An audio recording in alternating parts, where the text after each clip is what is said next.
Hello, everybody. How's it going? It's another episode of the DrawBizzle, the show we drizzle. That's right, we drizzle, like pancakes.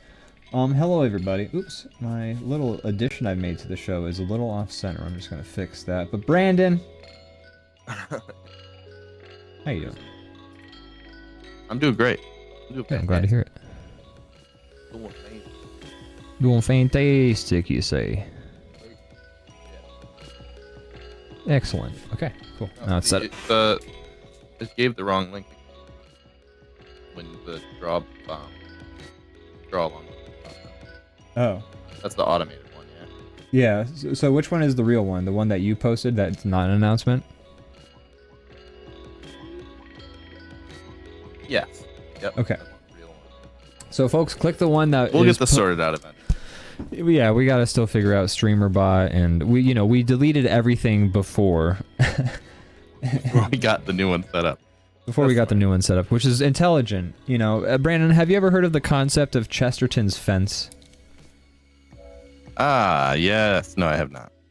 Okay. Describe it to me. So Chesterton's fence is a concept I'm a big fan of, actually. It's where you're walking through a forest and you see a fence and you're like, this fence is in my way. Why do we have a fence here? We should take this down. And so you take down the fence, but then only after you take it down do you realize it keeps like a deer population at bay, and they just decimate the forest then because they have essentially escaped their what their territory is supposed to be. And so, the idea of Chesterton's fence post is just, before you deconstruct or remove something, make sure you know or have at least make sure that you're aware of what you're doing when you remove something or take it apart. So, Chesterton's fence post. You're trying to tell me that every object maybe has a purpose or tells a story? Yeah, usually when somebody builds something, they put it there for a son of a bitch. Every object tells a story. Didn't see that coming. Wow. We're already off to a great start.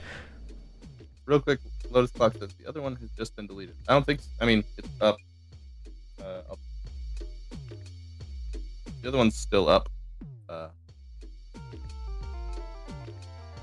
Post the link for. Oh wait, what's that? Why did it read only? What's going on here? Why would you say that?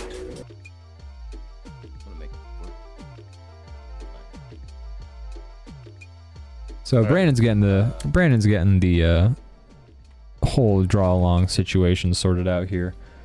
I have it down there. Oh, it's interesting that every time you post the DrawBomb announcement, trying to shut me up. I'm trying to be silent. I won't be silent. Streamer bot is. Ignore the announcement. Is it because I keep saying draw along? No, it's because I didn't turn on the voice recognition yet. Who knows? Interesting that it does that though. Huh. Looks like Lotus made their way. Lotus found it? Okay, good. Anyway, Chesterton. His and fence was important. His wacky fence posts. He was always fencing it up. Yeah. Wish he would just tell somebody, but it's like, gosh, Chesterton. To find out the hard way. Yeah, use your words. Yeah, put all in the effort to build that fence for the deer population, but didn't tell anybody about it. Yeah, jeez. Xenu says Echo the Dolphin brings back memories because I got Echo the Dolphin playing behind me now. Look, I can point at Echo right there. That's cool. But that's not even the version that we played. That's the, I believe, Sega CD Echo the Dolphin sequel. But I have actually a playlist of video games to play behind me because I just thought it'd be a bit more fun if there was something going on. This is basically Subway Surfers for all the kiddies out there who have found their way to our show and have not left, even though they should, because this is not a show for kids. Change your background to clay being cut in different ways. Yeah, there we go. Together. I see a lot of that one as well. Perfect. But yeah. So an Echo the Dolphin is Echo an alien or the other different? Alien? Echo is a special dolphin, that's for sure. I don't think they're an alien. I think they were blessed by the constellations. Xenoots can give you a better answer than I can, to be honest. I need the lore. I'm very interested. The Echo lore. I played a lot of Echo, but I didn't get far enough to actually like. Yeah, I played a ton of Echo as a kid. We had the Sega Genesis copy, but I always had a hard time getting to the octopus. But the octopus was cool as hell. Game, at least from what I remember. It was definitely a game that was like, it played with the fact that like creatures underwater just look like fucking aliens. You know, once you hit a certain depth, it's just like, oh no, we're in alien land now. Like whatever we're dealing with is just alien shit. Like there's that like Disney cartoon from the 70s where they're like kind of like imagining what different creatures could exist on Mars or some shit like that. And it's like, what if this creature, it floats on a wind and it has a little bag it puts over its prey. You know, they just looked at fucking shit from underwater, and that's how they came up with all of those creatures, those creatures. Wow, your drawing pretty much are aliens. Your drawing has taken a turn. A good one or a I bad? don't know. I truly don't know. I don't know yet. I don't know yet either, and I'm the one drawing it. Oh boy. Why is he naked? I don't know. Got great balance. So that we can all agree on. Ian, how have you been? I've been alright. I've just been a working man. I mean, this past week has been editing. A brutal one for me, in all honesty, but Sure. You know, it's all in the service of creating something we love. Right. And I do love this one. Should we talk a little bit? I know we'll plug it, I'm sure, but should we talk a little bit about that? Since that's let's talk a little bit about half a week. Hero Super Team versus the Doinkler, which is the movie we have released. We streamed ourselves making it. I feel like a lot of the people who were here, here in the chat. They're are here. They helped. It's out. If you guys haven't known yet, it is out. Although half of the chat was in the movie. Or there when we made it. But now the edited version is a sight to behold. I definitely recommend checking it out if you were only here when we were like making it live. Or if you were in it even. Like you should see the whole shebang. Great. We there are definitely spots where I'm just like, I forgot to edit there and I should have edited there. But I'll tell you what, I cannot be asked to go back and fix it. The challenge is to make it in like as little time as possible. I think that, fair. Yep. So I'm living with it. A lot of people, they get stuck. They don't release anything because they want everything they release to be perfect. I just push it out there. Because fuck it. I think you did a wonderful job. Ain't nothing to sneeze at. I appreciate it. I'm also not calling anybody out specifically when I say that, by the way. I just realized that I've had conversations with some folks in the chat about, difficulty putting stuff out there, and I'm not calling anybody out. I just want to say, it's a real thing. People in general have a. So go ahead. Yeah, keep going. Keep going. No, I'm yapping enough. I want you to have a chance to talk. Go right ahead. No, I think we were gonna say the same thing. It's just creatives in general. I think you're your own biggest critic, and sometimes things sit in drafts forever and don't actually get out there. And it's not only good to sometimes just get the stuff out there, but also it helps. I mean, it's a good thing for moving on to the next project. To all right, get this one out of the chamber. It's time to work on something different. But no, I think it's good to get that stuff out there. I think my favorite part about putting something out there is just emotionally just like wiping my hands of it. I don't know. There's something really freeing about like, I've had this idea in my head and it's not like how I had pictured it in my head at all, and if it was, it would be great, but it's not, and it is what it is. But like putting it out there, I can kind of just be like, but that chapter of my life is done. I made the idea, I'm good. And moving on is really a freeing sort of feeling. Like when I put out my Battle Master album of like all of those like songs I made for the Stone's Throw beat battles, it's like 52 songs because I had all those songs made and I wanted them to be out there, and I was just like, fuck it. And I put them out, and I have not thought about those songs. Like before I put that album out, I'd be like walking around and being like, man, I got some good beats in that folder. I gotta like put them out somehow. Now that they are actually out there. Right. And God forbid you get like smeared by a bus before you release it to the world. Exactly. And it right? just lives in a folder for the rest of its life. Like, what do you do then? Like, do you like? And I haven't written a will up or anything, so I can't tell anybody. Like, hey, the password to my computer is blank. That is my password, by the way. Don't shit. You can look at my music files, but avoid all other folder. Yeah, the folder titled homework. I'm not in school. You've been warned. Yeah, it's real I'm weird. dead, in there. so I don't feel shame anymore, but I'm trying to save you. Just want to let you know about the look. Okay, sorry. The stuff that's in there. Look, you browse the internet long enough, you see some things. You gotta spice it up once in a while, you know? Yeah. It's all legal, but it is very creative. That's right. And yeah. I'm not gonna go down this road anymore. I'm just. No, I'm done. In this scenario, Anyway. I think I've like basically made the person myself, and I'm even though none of this applies. I do not have a folder named homework. Right. I don't. No, it's called tax information. That's No, right. I have a folder called tax information, but it's actually I my knew it. taxes. I don't even know why I still have my taxes as far back as 2021, but I do. I mean, you never know when you're gonna need it. Sure, says Gianna. Hey, I'm serious.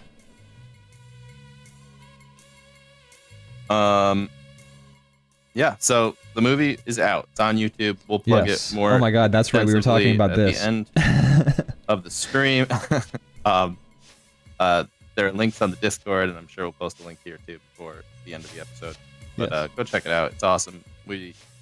Ian especially worked very hard on it. Everybody who was in it did an amazing job. One of my favorite ones that we've done. Super fun. Go check it out. I'm very proud of it. I think it was a lot of fun. We've said this before. We're going to say it again. I'm going to say it again right now. A lot of times when we make these movies, we'll do the improv and we'll rap. And then I'll be like sat there before editing and I'll be like, I don't know, man. Was that like any good? Like, is this going to be workable or can we save this? And usually in editing, I find the humor and I find the good bits. But Yeah, usually, they've all been very fun. But yeah. there sometimes, that feeling happens. That feeling happens, and that, those movies where I felt like that have not been my favorite of the releases. Not that I don't like them. It's just that the ones where I don't have that worry do, I think, tend to end up as a better end result. It's just like a matter of feeling it. 100%. I agree with that. So the fact that I had so much fun and felt, despite all the, especially in spite of all the technical difficulties we ran into and other things that were like roadblocks, I was really happy with how, it managed to sort of how it felt when we were doing it. Like it felt right, even despite all these issues. This is the fourth one we've done, and Yes. everybody who's helped us with all these have been amazing, and like they've always been fun products in the end that I'm proud of. But there's something about the very first one we did that I've just like, Yeah, two dicks on the beat. so fun, and it's so natural that I've been chasing that kind of like feeling High. making these ever since, and none of them have quite scratched the itch until this one. This one I felt that same spark. Yeah. and hopefully that is, uh, you know, you kind of feel that when you watch it too. And I think people will. It definitely I think has a good one. I was telling Gianna this too. Oh, I had it and I lost it just now. Hold on. It'll come back. Oh, yes. Okay. So like when we started like setting up to shoot the night we were filming this movie and stuff too, we still didn't finish writing the outline for the script. We didn't really have one. We didn't have an ending. Right. We didn't have like the outline was just we're at the HQ. We go to the Doinkler. Zach and Isabel's characters are off like wrapping up their own adventure they just finished and eventually meet up with us. But it was all very vague and none of it I didn't really have an exact game plan for how any of it was going to work out. So the fact that like what we ended up with as the actual plot structure for everything just works a lot better than what I would have ended up trying to go with if we hadn't sort of run into some of those issues we had. So in a way, it did also work out, I think. Yeah. I wouldn't necessarily say like we should plan to not have a plan, but I will say for all the other 3 that we've made, we've had kind of an ending in mind, and I created specific assets for all 3 of them that were like more involved than anything else for the movie. Like it includes like an animation, or it includes like a special character, or it includes like a special scene. And then I mean everybody's awesome. It's nobody's fault. It's just like it's the way improv should work, where you just follow it and you yes and whatever, and it goes where it goes. So everybody's doing the right thing, but inevitably somebody takes it off track to a place where that is no longer viable, and I basically don't use it, and it doesn't work that way. So it was almost nice to just not have that restriction hanging over us. But also, like, if we ever have like a good idea, I'm not against planning for an ending. I'm just saying it kind of worked out that way. It worked out in a good way. We had actually discussed this too before we shot this latest one. We kind of had a conversation with each other where we were like, "Hey, so like the ending, when we come up with it, let's stick to it. How about, huh?" And but then we ended up like just not coming up with an ending, and that did work better because we weren't gonna like. I was scratching my head. Like we had an idea of maybe like the Doinkler had an accomplice or something like that. That was the reason the Doinkler kept escaping and like wreaking havoc. But I don't know. I that was the best idea we had, but I didn't know how we were gonna make it work. Yeah. And so you know, that was going to be kind of, I was trying to figure out even as we were filming, like, how are we going to make that work? Like the balloon that I talk about in the first scene about the Doinkler escaping, that was supposed to be like, he was supposed to keep escaping on a balloon, and he was supposed to, then we were supposed to find out like, oh, the guy who's got the balloons is blah, and you know, that's how he keeps escaping. But it didn't work out that way, and honestly it's better that it didn't, because not having a plan for the ending allowed us to have the best ending, I think, that we ended up going with. And that's hard to plan ahead in these things. This one and the first one honestly are the 2 that I planned the least for. And it makes things easier. Honestly, every time that, it's not the same for everybody. Some people came with things and it like worked so well, and they Paul's Jeff Blamazon thing. Absolutely, I wasn't sure about it in the beginning. Stuff was great. Yeah. So for some people, the planning works really well, and I think in some cases it's good to have a little bit of a plan. I'm not saying like I recommend going in blind, but for me, it seems like whenever I come with a plan, it ends up being a bit that I can't. I'm like trying to shoehorn in, and I try it like once or twice during the movie, and it doesn't work, so I just kind of let it go. Is that the like your character like, kind of talking in dark, brooding sort of? Yeah. I tried it twice in this movie, and then I just let it go. But like I've done it in every movie where I've come with something where I'm like, this is like the thing that I put the most like thought into ahead of time ends up not working or not really being used much, or you know, it feels shoehorned in. So I've kind of this time like legit the whole day leading up to it, I'm like, I'm making a movie later today. I don't know. I have any idea what I'm gonna do. I don't know what my character is gonna be or anything. Nice. And it worked out pretty well that way. Yeah. I'm just gonna catch up on the chat real quick because people have been talking. Leviathan Den says, I love watching them be made from an audience perspective. It's really fun hearing the improv and everything going on in real time. Yeah, I'm sure that it does provide a nice, fun aspect to it. Mad Lad says, that draw man ain't right. You know, I'm glad that Mad Lad understands what I'm trying to do with my drawing as well, so that's very cool. I saw that as well. Xena says, Ian drawing Hank. Yeah, I'm going to draw them all just staring at this guy. But I'm also going to draw them from memory because I figured that'd be goofy looking. Oh, yeah. Mad Lad says, I was kind of sad you didn't end up doing the smash cut of there's no way we were doinkled again to we were doinkled again. I know, so here's the thing. When I was editing the movie, I had that edit made.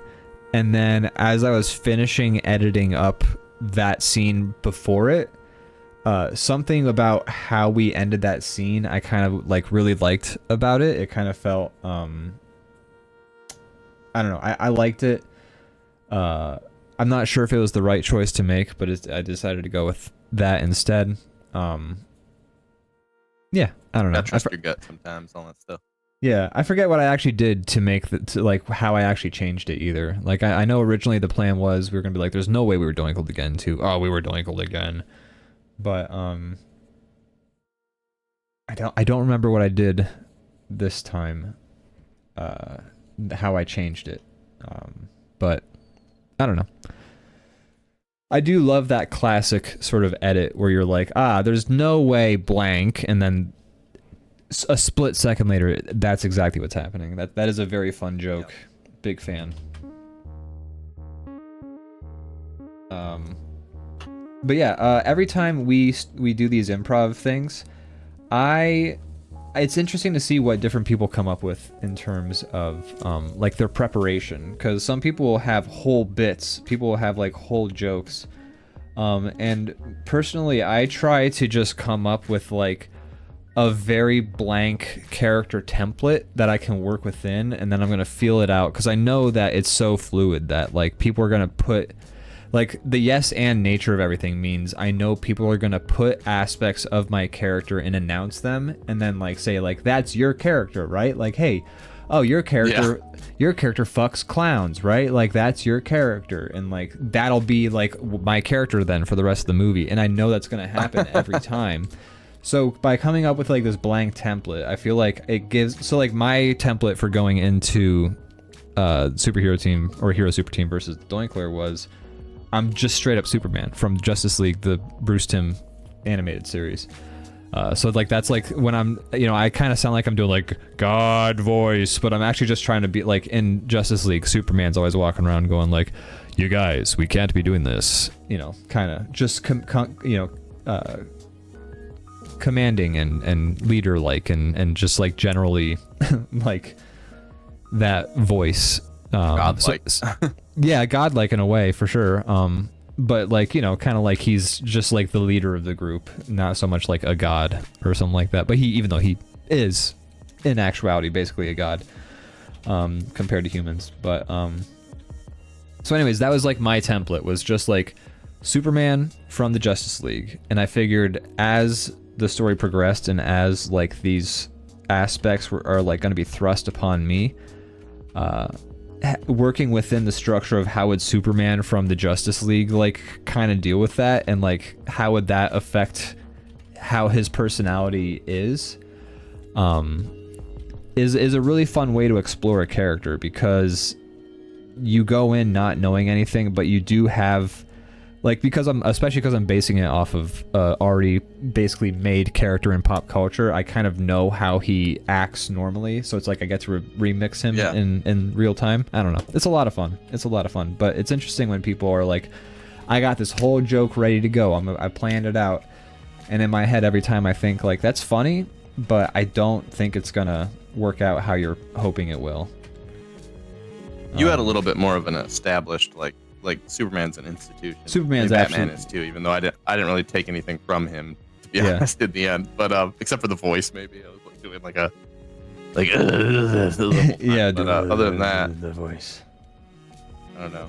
He didn't really have anything from his character, but I think it was easy to like, or not maybe easy, but like it was maybe a good route to kind of ride that line of like the character everybody knows. Yeah. Yeah, I was gonna do some Batman stuff, but I didn't really end up doing any of it. I like the addition of the Scowl Beast. Apparently, The Scowl Beast was an Apparently unexpected but great. Felt the moment we entered that shot and there was just eyes next to me, I immediately thought of it. Nice. I don't know, but, And that's the beauty of improv is and also like the beauty of having not you draw that background. yeah, Mad Lad. Thanks for your backgrounds. They ended up being like the most my favorite interesting ones of the backgrounds. Like yeah, they were my favorite from the movie. I'm sorry. Each one of Dan. them, we were like doing improv about the specific background, just because they were so like interesting to look at. Versus mine, which were I liked mine, but mine were more like classic. Just backgrounds. Yeah, like, they didn't really add much to the conversation.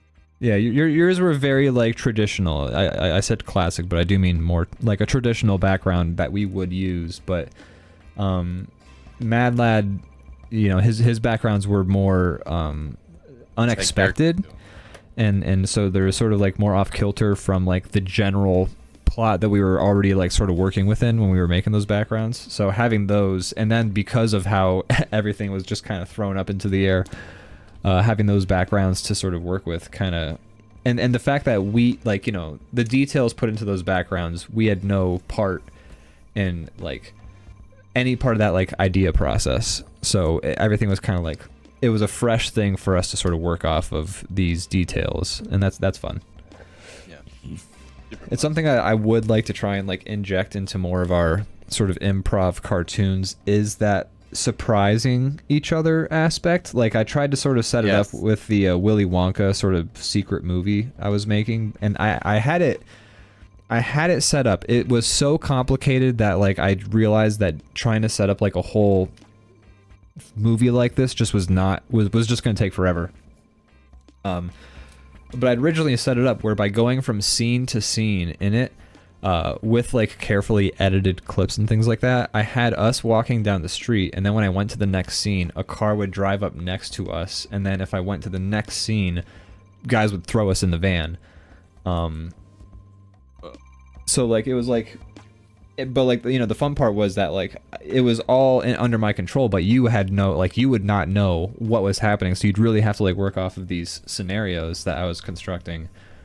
I'd like to kind of do that again if I can, but keeping it a secret would be the part, but it also makes the work all stuff I have to do. Kind of complicated. Yeah. But it would be very cool. I think we were trying to implement some of that with some of our puppet type stuff. So yeah. I don't know. I would like to do more.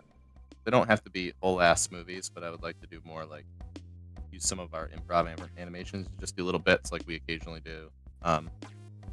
So I just think we like come up with some fun stuff, and there's like no pressure because they're just like a little thing that we can like, if it's not working, just exit out of it any time. But like between like Critter Cam type stuff and the training the AI robot, and we have all these other assets that we created that I think would almost work better. We were trying to do that show, but it was a little bit too much going on. DrawBomb tonight. Yeah.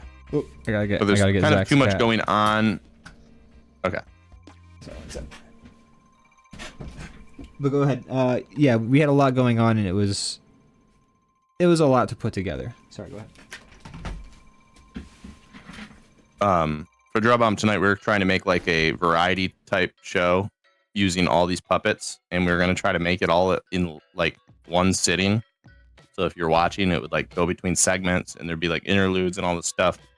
And it's ambitious, but the software that we use for this kind of stuff is like kind of like half of it is like abandoned software, half of it is just like basic like VTuber stuff. So it's not really, the software we use is not really like designed to handle the load of like the kind of things we were trying to do with it.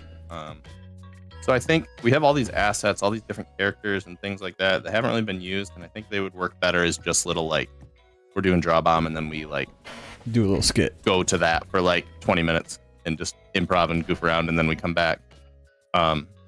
and I think we should use all that stuff for that. Yeah, I actually have gotten back into the process of editing the skits we did record for DrawBomb tonight. I have the one we did with Ian Abramson like fully edited pretty much. I just have to package it essentially. But yeah, I feel like since they're 10-minute skits, it's much quicker to edit them. And I just want to put them out there, so I just need to get around to doing that. Yeah. But yeah, I would like to, implement that stuff at some point. Lotus asks if we're going to do Critter Cam again, and yes, I would absolutely love to. I when we were setting up some puppets for something else, and I kind of was browsing around in my folders and moving around, I have like 2 animals almost finished that we just never used. I've got one finished that so we never used. So we should definitely do another one. Yeah, absolutely. I would I gotta look into ViadoTube Studio, like the current beta or alpha or whatever, and see if, because I want to have the animated idle states, because those are really vital and really add a lot of character. But I really do value the lip sync and what that brings to it, especially if it like is on time. Yeah. Having the characters' mouths actually fit what they're saying just really does add a lot to the feel of it. But Honk is so not great, and very limited and a dead program at this point. Yeah. But it's the only one that does what it does. But like, they've talked about having Honk integration for ViadoTube, so I don't know to what extent, but I really hope that they have lip syncing capabilities. It seems like there's no like good, like Honk was almost there, but like it's abandonware. Yeah. There's no good like middle ground program. There's always like something that's like way too bloated, like Adobe, whatever it Character is. animator or some shit like that. Character animator, and then there's like something that's way simple that's just like flapping mouth and static character. And I'm Yeah. like, just make can we just kind of get like somewhere in the middle there? Like we don't need to Yeah. overshoot it and make this giant program that you have to pay a monthly fee for that does like a million unnecessary things. What? I would love to Maybe some like lip sync and yeah. some animations. I've been learning how to code and shit like that. I would love to, if ViadoTube does not fit the bill, I don't know, maybe put together like our own proprietary shit for our purposes. Not even for the purposes of like selling to other people, but just like, having enough of it that it works for what we need it to do. If I knew how to like build shit. I mean, if you figure out how to do it, you should sell it also. Like, Yeah, absolutely. Why not? But I'd want us it to would like help support you making it. That's true. I mean, it would definitely. I mean, it could be. Unless you support were for- like, don't want other people to have. No, I'm have. not like that. That would I'm also not, be. I'm not like that. Yeah. I agree. Like, if you put it out there, then you get to watch more cool shit. That's true. That's true. And also, like, if I sell it's it, always funny when we could finance DrawBomb. I mean, in a way. exactly. It's always funny when people are kind of like hold their like art, or it's you see it a lot where people are like, "Are you threatened by this other artist, whether it's in like music or actual like painting or drawing or this or that?" People kind of talk about it that way, but I'm like, you understand that I make stuff because I like this stuff, right? So like the more there is out there, that's better. That's better. everybody. Yeah, I want more of the Like stuff. the only that reason I make. got into this is because people make cool shit, and I was like, I want to do that too. Yeah. So everybody make more stuff. That's like I remember. I don't know if this is something. I guess if I keep it vague enough, but like your wife, she had somebody who works in like sort of her same career space, and they were like trying to like keep their technique a secret or something like that. Yeah, I forget the you exact. kind of got it right. Yeah, Specific. it was once again, not to get over. I mean, nobody in these stories are watching the show or will, but basically, it's someone. It's not. It wasn't Morgan, but it was a family member. But she was getting into like nail art Uh-huh. in like and she's like really she's really like, she's good. She's really creative, and she's got like a steady hand, and she's one of those people that like you kind of hate because she just anything she puts her mind to, she's the best at it. Yeah. And she was just getting into nail art, and there was like basically, I don't know a lot about the actual industry, but the type of art she was doing, there was only like one other person in the city that was like kind of doing it on the level that she wanted to be doing it. Uh-huh. And she like loved this person's work. So there's a lot of it's on like social media and stuff, and she like learned all on her own how to do stuff, and she is like really good at it. But she booked a like session with this person just because she's like, you're like my hero, you're the reason I wanted to do this. Yeah. And the person found out who she was and canceled it and like wouldn't see her because she's like holding her like techniques like close to the vest, and she's like, what? Like, no, that's not even I just like your work. Like, I'm already doing my own thing. Yeah. And she was like already had all her own clients and everything like this, but this person was like, so like Div, like that tells me if you feel that way about your art, like where you're like, if somebody sees me making this, they will be able to steal it. Like that doesn't even make sense. Like, yeah, it's like if it's out there, someone's gonna and everything gets reverse engineered. Like there's no stopping it. Plus, like, do you have no like confidence in your like yeah. work that it's like unique enough, or that it has your own like style or voice that people like? When it's art, it's like it doesn't matter if somebody. It's like if somebody on Instagram, you post a drawing and there's always somebody in the comments that's like, "What pens did you use?" And it's like, yeah. If I tell you, it's not like you're gonna be able to just steal all my. It's weird. The brush is not how I that, made my stuff. Like the brush is a conduit. Yeah. It's weird that somebody would be threatened, like an artist would be threatened in that way. I can't really wrap my head around it as an artist. I don't get it. Weird. That person, it makes me wonder, like, that person must have some like real like insecurities about their work or something. Yeah. Pretty strange. Pretty strange.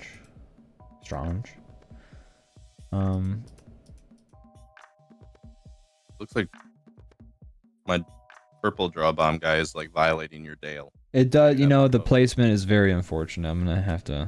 That's gonna have to be.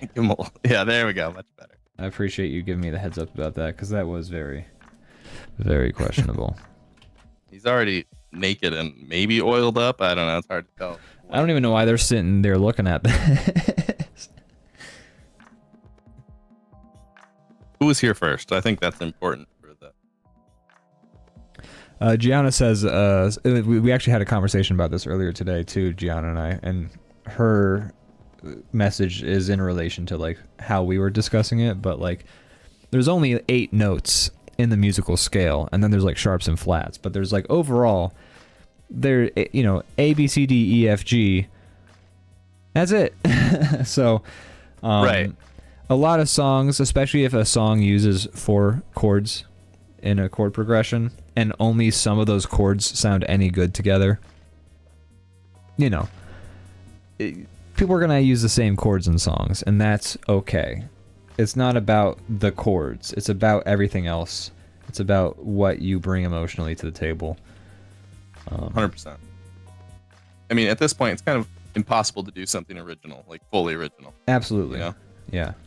And that shouldn't be something that keeps you up at night. It's all about intention. If you're going out, if you're out there copying shit, that you're doing that, right? Yeah. Like, I mean, I guess it can happen a little bit, like subconsciously, but that's not even what I'm talking about. I'm just saying, like, if you're out there, like, trying to straight up jacking, steal something, you already know that you did that. So you don't need, if you're not doing that, then you don't need to have some weird like imposter thing in your head about that. Yeah. You're not, you aren't.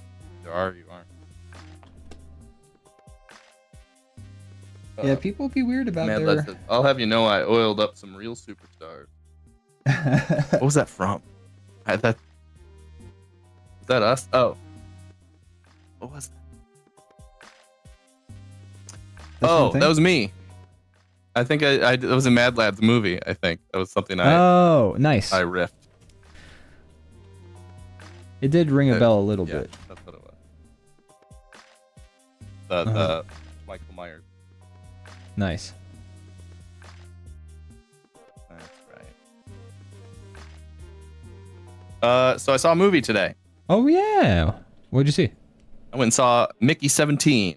Oh, the new Bong Joon-ho movie where Robert Pattinson is a clone of himself and he dies a bunch.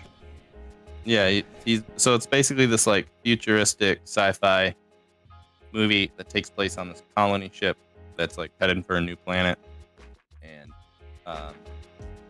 Robert Pattinson's character has basically agreed. He's trying to escape some stuff on Earth, and he's basically agreed to be this expendable person that can be cloned and printed out whenever he dies. Like they pump his new memories in, and then he pops out, and he's But because of that, the company very much abuses that and like uses him as like a. It's not just like, oh, if you die, we can reprint you. He's being used to specifically die, so that they can test certain things. Like they get to this new planet, and they're like, go out there and take some real deep breaths. Like pretend like you're like try to get all and like so like they're looking for viruses and like and then they use him like dying of that a number of times before they come up with like a vaccine. Like he's like he's a lab rat, basically being killed on purpose so that they can like learn from it. So there's a whole bunch of stuff with that, and then there's a lot of very like relevant stuff going on. It feels very like relevant to like our political situation right now in a lot of ways. Right. What's his name? Who's the guy that played? Mark Ruffalo's in it, and he's awesome. He basically plays like that without getting too, political. He basically plays like space Trump. Like he's like you can tell that's what he's going for. He's like this like tan, like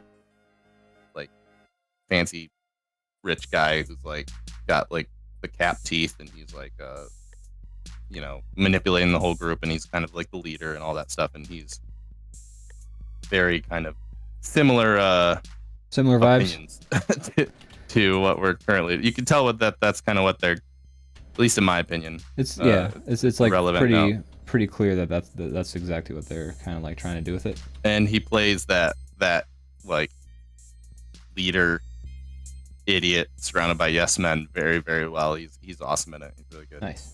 And the movie was really good. It's like very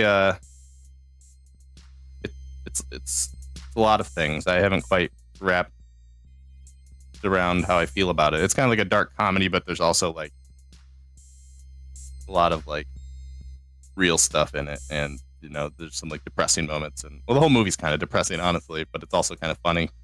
Right. It also gave me a lot of like kind of Starship Trooper vibes in a way. Interesting. Where you're kind of seeing that like the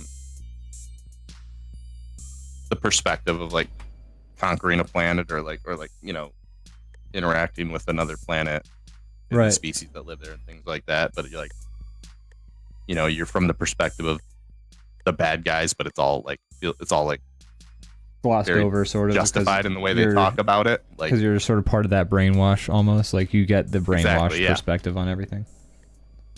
Yeah, so that's a big part of it. I really liked it. It was really well done. I like that Robert Pattinson kind of seems to be doing roles that are got a little more meat to him now. I feel like Twilight, he kind of put his. I'm glad he broke out of Twilight. Time in. I'm glad he was. I think rescued. Twilight was necessary to get him to the spot. He probably got a ton of resources and acclaim from it, and now he's doing like good shit that everybody's like, oh wow, this guy can act really well. Yeah.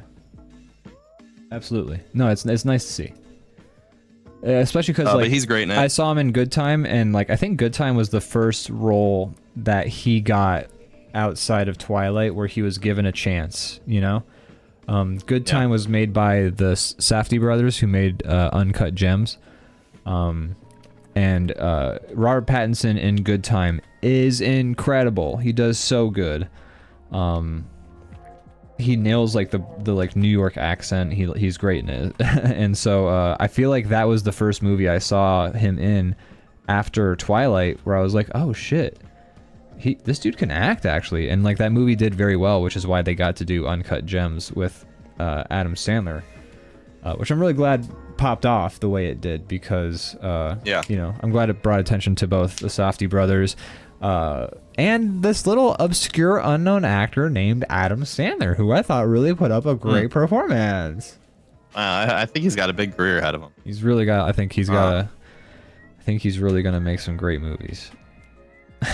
I think the best of his career is ahead of him. You know. Yeah, absolutely. And also, yeah, I'm glad the Safdie brothers like kind of popped off from it. Yeah. They seem to make good stuff, and I'm sure we'll watch more of their movies. You know. Have you seen Good Time yet? I haven't. That's actually. I haven't. I've seen Uncut Gems, and I've watched the what's the movie or the TV show called that they're part of, or the one brother was that he did with Nathan Fielder. Did they do were they part of the rehearsal, or no, the Omen? I think, or not the Omen. What's it called? The Omen. It was the Curse. Curse. I think it's called The Curse. Yeah, the Omen was whatever it's called. The weekend show, I think. I mean, yeah, Nathan Fielder and the one Safdie brother wrote it. Nice, that's awesome. I still need to see that. So 50% of the Safdie bro, not bros. Gotcha. That show's weird. When you do watch it, I want to hear what you have to say about it, because the ending is so strange, but it also was like received really well. It seems like, and I still don't know how I feel about it. Like a year later, it's a really strange ending. Yeah, I remember you feeling I like the show, strange about it. What we need to do, I've been thinking this. I need to like set up a system where once a week somebody recommends me, or like I have a list of the things that people have recommended I watch, and I just watch one of them once a week, you know? And then that way I can be like, because every so often, or all the time, people are like, hey, have you heard of this thing? I'm like, I've heard of it. I want to see it. Haven't seen it yet. And that's like 90% of the things. It's like, oh yeah, I heard that's really good. Haven't seen it. So if I do it too. If I dedicated everybody does it. There's so much stuff. There's just so much stuff. But like, if I dedicated one movie a week, or like one part of a TV show a week, DrawBomb book club. Yeah, like so we could talk about it on DrawBomb. But like, yeah, and our viewers could go off and watch it too if they want to be part of the conversation. Yeah. Gianna Luna says the script for Twilight really did him and Kristen Stewart dirty. Absolutely, both are very talented. Did. Yeah, we should do it. We should set up DrawBomb. So okay. Severance. How many episodes left in the season are there? I think 2. Ah, shit. Okay, well, I'll catch up and we'll discuss the last 2 episodes of Severance. How about that? Okay, yeah. Because I got some art I got to do, and Severance is a decent show. There's slow moments. I can get some artwork done while I watch Severance. Sure. Yeah, it's definitely like one that I might recommend. Like, you know, it's visually very cool. So there's a lot. It's very cool. Keep your eyeballs on, but also, you know, that's up to you. Yeah, I don't know. I usually do end up paying full attention to that show when I do watch it. It's This season especially has some really interesting visual things going on a lot of the time. Nice. I don't know where it's going. I mean, I do and I don't. Like that. It's one of those shows that like, here's a spoonful of information that you've been wondering about, and here's 5 new questions. Yeah. That you now are more lost in. The Lost which effect. I love, but it also makes me nervous because I'm always like, you guys have an out, or are you just... I kind of trust this one. It feels a little bit more like structured, like they have something in every mind. time that they've opened I up always a get new nervous question, when they keep giving you new threads, because you're like, are you guys writing yourself into a corner, or do you actually have, like Wilford did it too, where they just were like, more intrigue, more mystery, but they didn't have an answer for it. I saw every episode of Wilford except the last 2. It got weird and clumsy at the end. Damn. I don't know. It's still a good show, but I don't know. But yeah, like they were kind of like trying to answer questions at like to wrap. Like it seemed like they got to the part where they're like, all right, now let's wrap this up. How do we do that? Instead of Right. like having that set from the beginning, which is how you have to do it if you're actually trying to write any kind of mystery that's like satisfying. Like it has to be pre-figured out. Yeah, you can't just be flying You by know? the seat of your pants and come up with a satisfying solution. You got to have that Yeah. ready to go, locked and loaded. Yeah. And And if the internet figures it out too early, and they will, don't freak out and change it. Just Oh my stick to God, your Game of plan. Thrones. It's fine. So often that happens too. I think where writers are like, "Oh no, they got it. So now we have to come up with something new." And it's like, "No, you don't. It's fine. No. They're gonna get everything you come up with because the internet is just a machine. It's monkeys on typewriters. Like I they're was gonna make get that it. same Somebody's gonna comparison. get it. Yeah. Someone's gonna figure it out, and that's fine. It'll get lost in the 1,000 theories. Yeah. I mean, you do the same thing when you watch a show, right? Like, You. I at least do that where I'm sitting there and I'm like, I bet you I know what it is. Yeah. No, wait, I bet you I know what it is. And then I like do that 100 times to the point where even if one of my theories is right, it kind of means nothing because I've guessed Yeah. 1,000 times what it might be. When I watch shows with my family, we 1,000% do that. We're always like, I bet this blah blah blah blah, and it's usually wrong. We're usually incorrect. We've been watching White Lotus and season 3, and Morgan like 4 episodes ago threw out kind of a like off the wall theory where she's like, I bet you it's this, and it was kind of like, yeah, maybe you're right, but also like there wasn't really a lot of like stuff to like.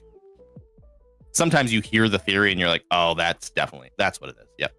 Yep, you got it. But this one is kind of like maybe, but I don't know. And then this newest episode just like there's this big moment where this character like reveals what their intentions are, and they totally just said exactly what Morgan guessed like at the beginning of the season. And I was impressed. You nailed it. Nicely done. Nicely done. Yeah, I'll try and catch up on Severance so we can talk about the final 2 episodes when they release, and that'll be a fun little thing we can do on Drabizzle. In general, we should do more efforts to be relevant, I feel like, if we want people to actually like, because it's not really a show for anybody if every week we come back, we're like, tell you what, I watched a 16-year-old movie and I'm going to describe it over the next half hour. I think we talk about new stuff fairly often. We do sometimes, yeah. I mean, we're talking about Severance right now, so, you know. Yeah, we talk about Mickey 17 that's like been in theaters for like a week. Yeah, that's true. So look at that. We are relevant, Brandon. Look at that. Yeah. Brandon. Look at yourself. Yes, Ian? You're relevant. I can't. I don't have any. Oh, I guess I could look at. Okay, I see myself. What? You're relevant. What do I do now? Oh. We're relevant. When you do your zoomed in version now, you're just floating in front of the. Yeah, I need to add Draw the here. I might back. as well get that taken care of while I can. It's not a bad thing. What is that? Gosh, how's the weather over there? Not to be the oldest, most boring conversation ever, but it's so nice today. Today was the nicest day we've had in a very My long God, time. I just sat outside. We did too, actually. I'm in that. You know those chairs we sit in when you come over? Oh, I know those chairs. That's what we did. That's what we I did. look forward to sitting in those chairs again. It's one of those days where it's like, it's still like 50 degrees, but you're like, you've been in the winter, like stuck inside for months, and now it's like, I'm gonna put on shorts and I'm gonna go sit outside in the. Yeah, it's like it's still I always technically do winter, that. but you're like just ready. You're ready for it, you know. Like you do some bargaining. That's what we did. We just sat outside all day and finally enjoyed some friggin' hanging That background's fun, but man, it is busy. Echo the Dolphins, fucking cruising, and there's Oh, yeah. shit flying around. That's why I like it though. It kind of adds a little bit of visual. Can't look away. That's the idea. That's the idea. Get those eyeballs. Get those eyeballs. Oh, Gianna says full screen. Ian, you're not anymore. Also, Lotus says, Mad Lad is drawing the Doinkler. Ooh, and also I drew a thing. So let's go take a look at that. There's the fridge that you hate. He's got that Doinkler lean. I need to redraw the fridge so that I don't have to suffer every. I want to do what you do with the TV, where we have the fridge pop up between us, and then we can seamlessly Easy. transition into the thing. I think that'd be a really fun way of setting up that sort of scene. And I don't know if you have issues with it doesn't seem like you do, but I was struggling a little bit with like every time I do a new stream getting it to automatically lock into the right browser window that I wanted. And the way I solve that is I just have Firefox and I use it only for that. Yeah, same. So That's how it just makes I have my okay. way of setting it up. So like basically with Discord or with OBS, it's very frustrating, but basically if you have a program open that you want to capture a specific window of, but you have multiple windows open, even though it looks like you can make it work by picking the one with the right title, what you got to do, you just click on the one that you want to, you click and make it the most recent active window of the one that you want to focus on. Go into OBS, then you change it to the first instance of that program, and it'll change it to that specific window. And then if you want to like do another window of that same program, click that, make that the active window, go back to OBS. It'll always default to the most recent active window of that program as the one it'll try and lock onto. So that's how I end up doing it. Cool. I like it. Yeah. Also, I do want to say, Lotus, Mad Lad, fantastic job with this firefighter and this doinkler right here. Very apropos. Got that love doinkler lean. He's got the doinkler lean. I love how he's kind of like doinkler back in the Old West almost. He's got like the bowler hat. he's got a tie as well. He's kind of classing it up. He's classing it up. The doinkler is reformed. The dapper doinkler, as Mad Lad puts it. Real quick. 1 minute. What's up? I was just checking. I think I'm double checking to make sure that this one is private.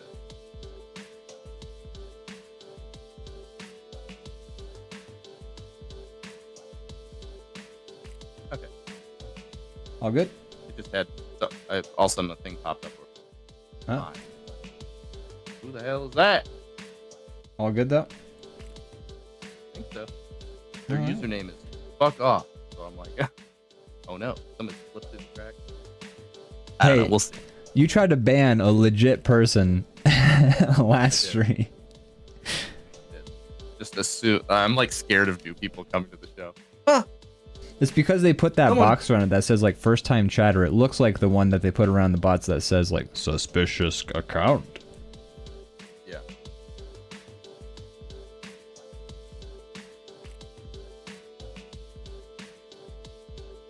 Anyway. Great job, guys. Killing it. Great job. I feel like this is a reoccurring character from Lotus Clock. I think we've seen this blue guy before. Or something similar, although he wasn't in Fireman attire. Lotus Clock is making the TNT Bomb Man sort of his I like like it. I love that he's his OC. implementing more characters into the bomb verse. Yeah, I agree. I like it. If you guys just said something, can you repeat it? I just got ads. Oh, nothing really actually. I think it was the biggest lull of the show. We were just discussing the magma and making sure it was working properly. Yeah, we haven't really said. Well, if Lotus I think is currently in ads, so when Lotus gets back from ads, I'll just make sure we reiterate Okay, yeah. what we said about their bomb man. Right. Good point.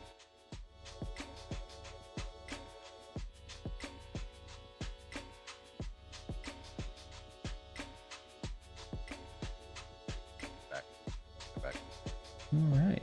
But you are here. We were just saying we love how you're kind of creating more characters for the DrawBomb universe. We always have like the same looking guys, and you've really like kind of mixed it up. I like that a lot. And I was saying I think this blue guy looks like one character you've drawn before. He was dressed different.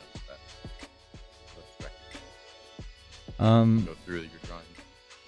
We also have John saying Ada, by the way. Ada.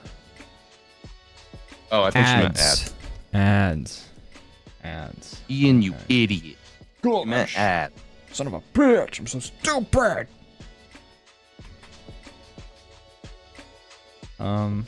This drawing is just, I've almost finished drawing the King of the Hill gang. You've done pretty well. Your Dale is the best, I think. My Dale? Yeah, Maybe fair. it's because sunglasses make it easier to like not have to get the face just right. But you've done really well. They all are recognizable. Thank you. But Dale looks the most on. For sure, yeah. The sunglasses and hat covering up most of his, like... that's a good point. Everyone's height is a little I'm curious borked because about of the proportions, but, you know. What's up?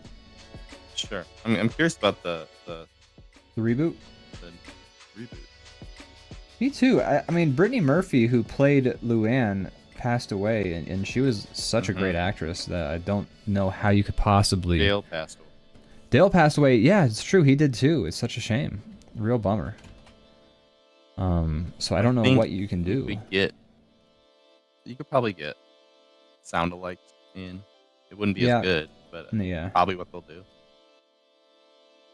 Because I think the guy who voiced Dale is also a writer on the show, so that kind of makes him almost more crucial to the feel.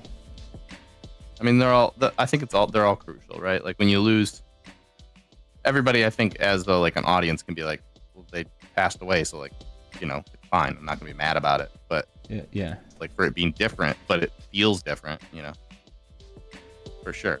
Yeah, you're gonna have to push that Boomhauer back for the ground. Nah.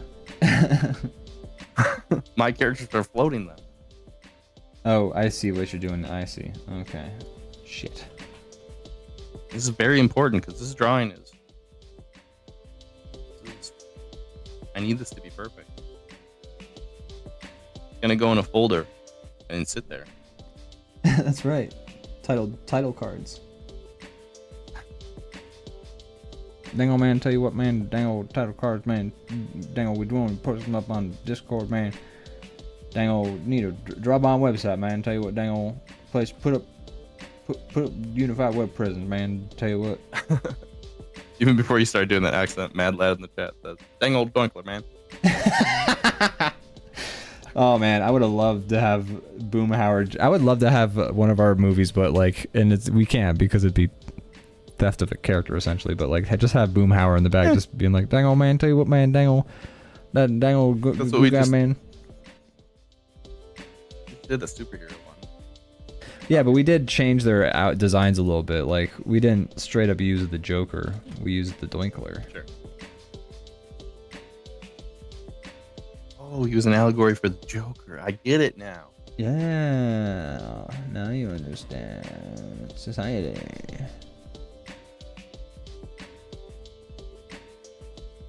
Matt's Doinkler. Sensational. Like naked Cirque du Soleil draw bombs, but I did. You do draw the DrawBombs naked a lot. I feel like you find a humor in sort of... I really do. Exposing them a little bit and like treating them like cherubims almost. You're right. I do that a lot.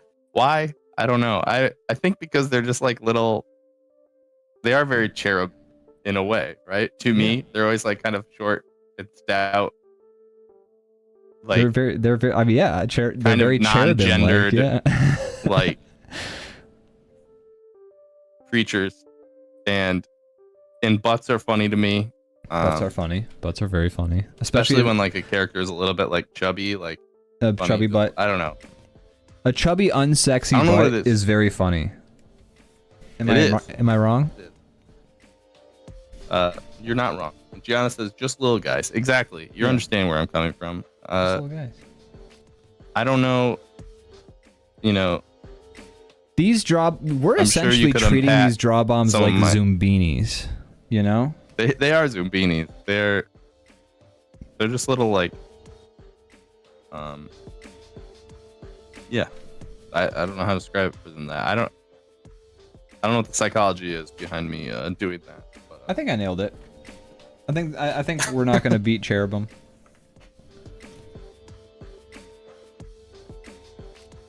Yeah, I think that's pretty accurate. Yeah, kind of nailed it. But I just like drawing weird, ugly things sometimes as well. Yeah. I don't know.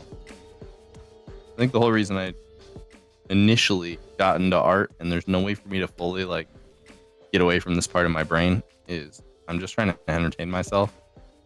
And so I'm constantly drawing things that I think would be fun to see or funny to see. Yeah. And ultimately, that's been the reason I started as a kid, where I'm just like, oh, wouldn't it be funny to see this? So I draw it, and then I'm entertained in my own little bubble. And it's still there. It's still part of who I am. That's good though. In a big way. I feel like the first person Just you should be making entertaining art myself. for is yourself. And I really do. I really do. Good. Hold on to that. Yeah. So I don't know. I guess that's where it comes from. Silly little guys. Silly little guys. Silly little guys. It's funny, like if you could really like dissect where, you know, the things you're interested in, where they come from, and stuff like that. I think a big part of my trajectory, getting into art and creating things, is I think a big portion of that is entertaining myself. Another big portion of that is,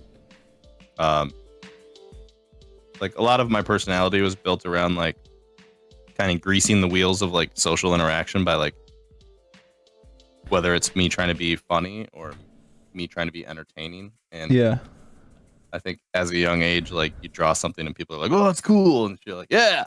So I think that's another big thing that kind of like doing it to entertain. Gives you but I think a trait to hold on to in social situations that you can kind of fall back on. Yeah. But going back to the entertaining part, I think of myself, I think a big part of me becoming an artist was I would go to church as a kid and I would just be bored and I would draw in like the bulletin, random stuff, the whole thing. And Nice. I think my dad would never admit it, but I think he was also kind of bored. So he'd be like looking over my shoulder being like, haha, yeah. like I was just like entertaining him and myself. And that's like a fond memory. And like also just, I think a big part of where it started. Nice. I think that's fair. What do you think let's fully dissect ourselves now. Where do you think your kind of like love for creating stuff came? You could narrow it down. Not that you necessarily have to, or that it's that black and white. I've been creating stuff as long as I can remember. I know my family in general is pretty creative. You know, Dad used to be a DJ. Mom was always making shit. My brother was drawing at a pretty young age. So I feel like I was just in an environment where being artistic was sort of doing a thing we were doing anyways. That's really interesting. That makes sense. I didn't know your dad was a DJ. That's fun. Yeah, back in the day, like, you know, he made some like very dance clubby sort of like mixes and stuff. That's cool. So yeah, just from a young age, I was kind of like living in a very artsy sort of household anyways. I did not have that. Nobody in my family does. I mean, I maintain that everybody's creative in their own ways, and my family all is in very specific ways. Like my dad does a lot of like woodwork stuff, and creates like beautiful furniture and stuff, and like, you know, everybody has their like outlets. Yeah. But nobody in my house was really doing much creative stuff. I don't know where that came from for me. Yeah, I actually, one thing that really kind of made me realize that I think that's probably why I am so artistic is like when you and Morgan visited, like I think the first time, you and Morgan were looking around at all the interior designing that Mom and Dad had done with the house, and Morgan was just like, wow, no wonder you're an artist. And I was like, oh yeah, I guess yeah. Place has always been crafted with like an eye for visual detail and things, and so, and you know, like, and not only just like in like a stylish way, but there's also like a lot of creative elements about the house too, like your dad's bar. Yeah, totally, and like the like whatever anglerfish. he was wanting to do. Yeah, cool stuff. Kind of being creative. Yeah. And I mean, I grew up. I mean, I was already drawing at this point, but I grew up like reading Calvin and Hobbes. Really loved I Spy books as a kid, and I feel like those were a lot of fun with the way that they were like scenes constructed. you know, the way they were. I Spy books are a lot of fun. I miss those. I also had the Did Walter you ever read Wicks those books? optical tricks or whatever. What's up? Did you ever read the Zoom book? Zoom. I did the. I was into the I Spy ones a lot too. Which, by the way, did you know those were all like conventionally like they're all like. I was just reading something recently where it was like showing the behind the scenes. Like he actually set up all those like scenes. I mean, it's like photos. Yeah. No, he and like, but like they were like miniatures too. So like he really constructed a lot of those items by hand. Cool. But there are these books called Zoom that I used to like too around that same time, where you open the first one and it's basically like a big illustration of like some landscape or scene, and then the next page is like it's more zoomed in and it's like maybe like in like the mirror on the wall, like a diorama, or yeah, something like like that. yeah, like it keeps going further. Like now it's That's like cool. you know, you're going in the screen of a TV and there's something going on the TV, and then it goes further and goes further, and by the like the last really page fun. you've gone through like all these different. I really like those a lot too. It's kind of similar. I really wanted to do that with, so you know that like VR painting Google thing, like Tilt Brush or whatever, and you can like kind of infinitely zoom in that program and like put these little worlds inside of these things. Oh, that would be cool. I was really interested in making a sort of like infinite or like at least very in-depth zoom sort of like piece or so in that, but you know I don't have VR, so I haven't gotten. You gotta get Ver. Gotta get Ver. And that's the plan this summer. I think by this, I want to play fucking putt-putt with you guys. You guys are having all this fun playing putt-putt golf without me. It is really fun. Fucking Christ! So I gotta get VR this summer now, so we can play putt-putt golf together. It's a great game. For those of you, if anybody in our chat has VR, we've been playing. Me, Leviathan Den, Crazy Kyle, Zone Dog, just to use him in the chat. Have been playing Walkabout Mini Golf, and it's this virtual reality putt-putt game, but it's like it's really good. Like I think anytime you play a game that's like sports or like physics based, it's very important that it feels like the real thing. Like everything moves the right way, physics feel the right way, gravity feels the right way, because the moment that's off, your brain realizes it before you even do. You're like, this just doesn't feel right. It also makes it hard to be consistent. Yeah, it's hard to like actually like play it like in a real way, but like this feels like actual mini golf in like every way.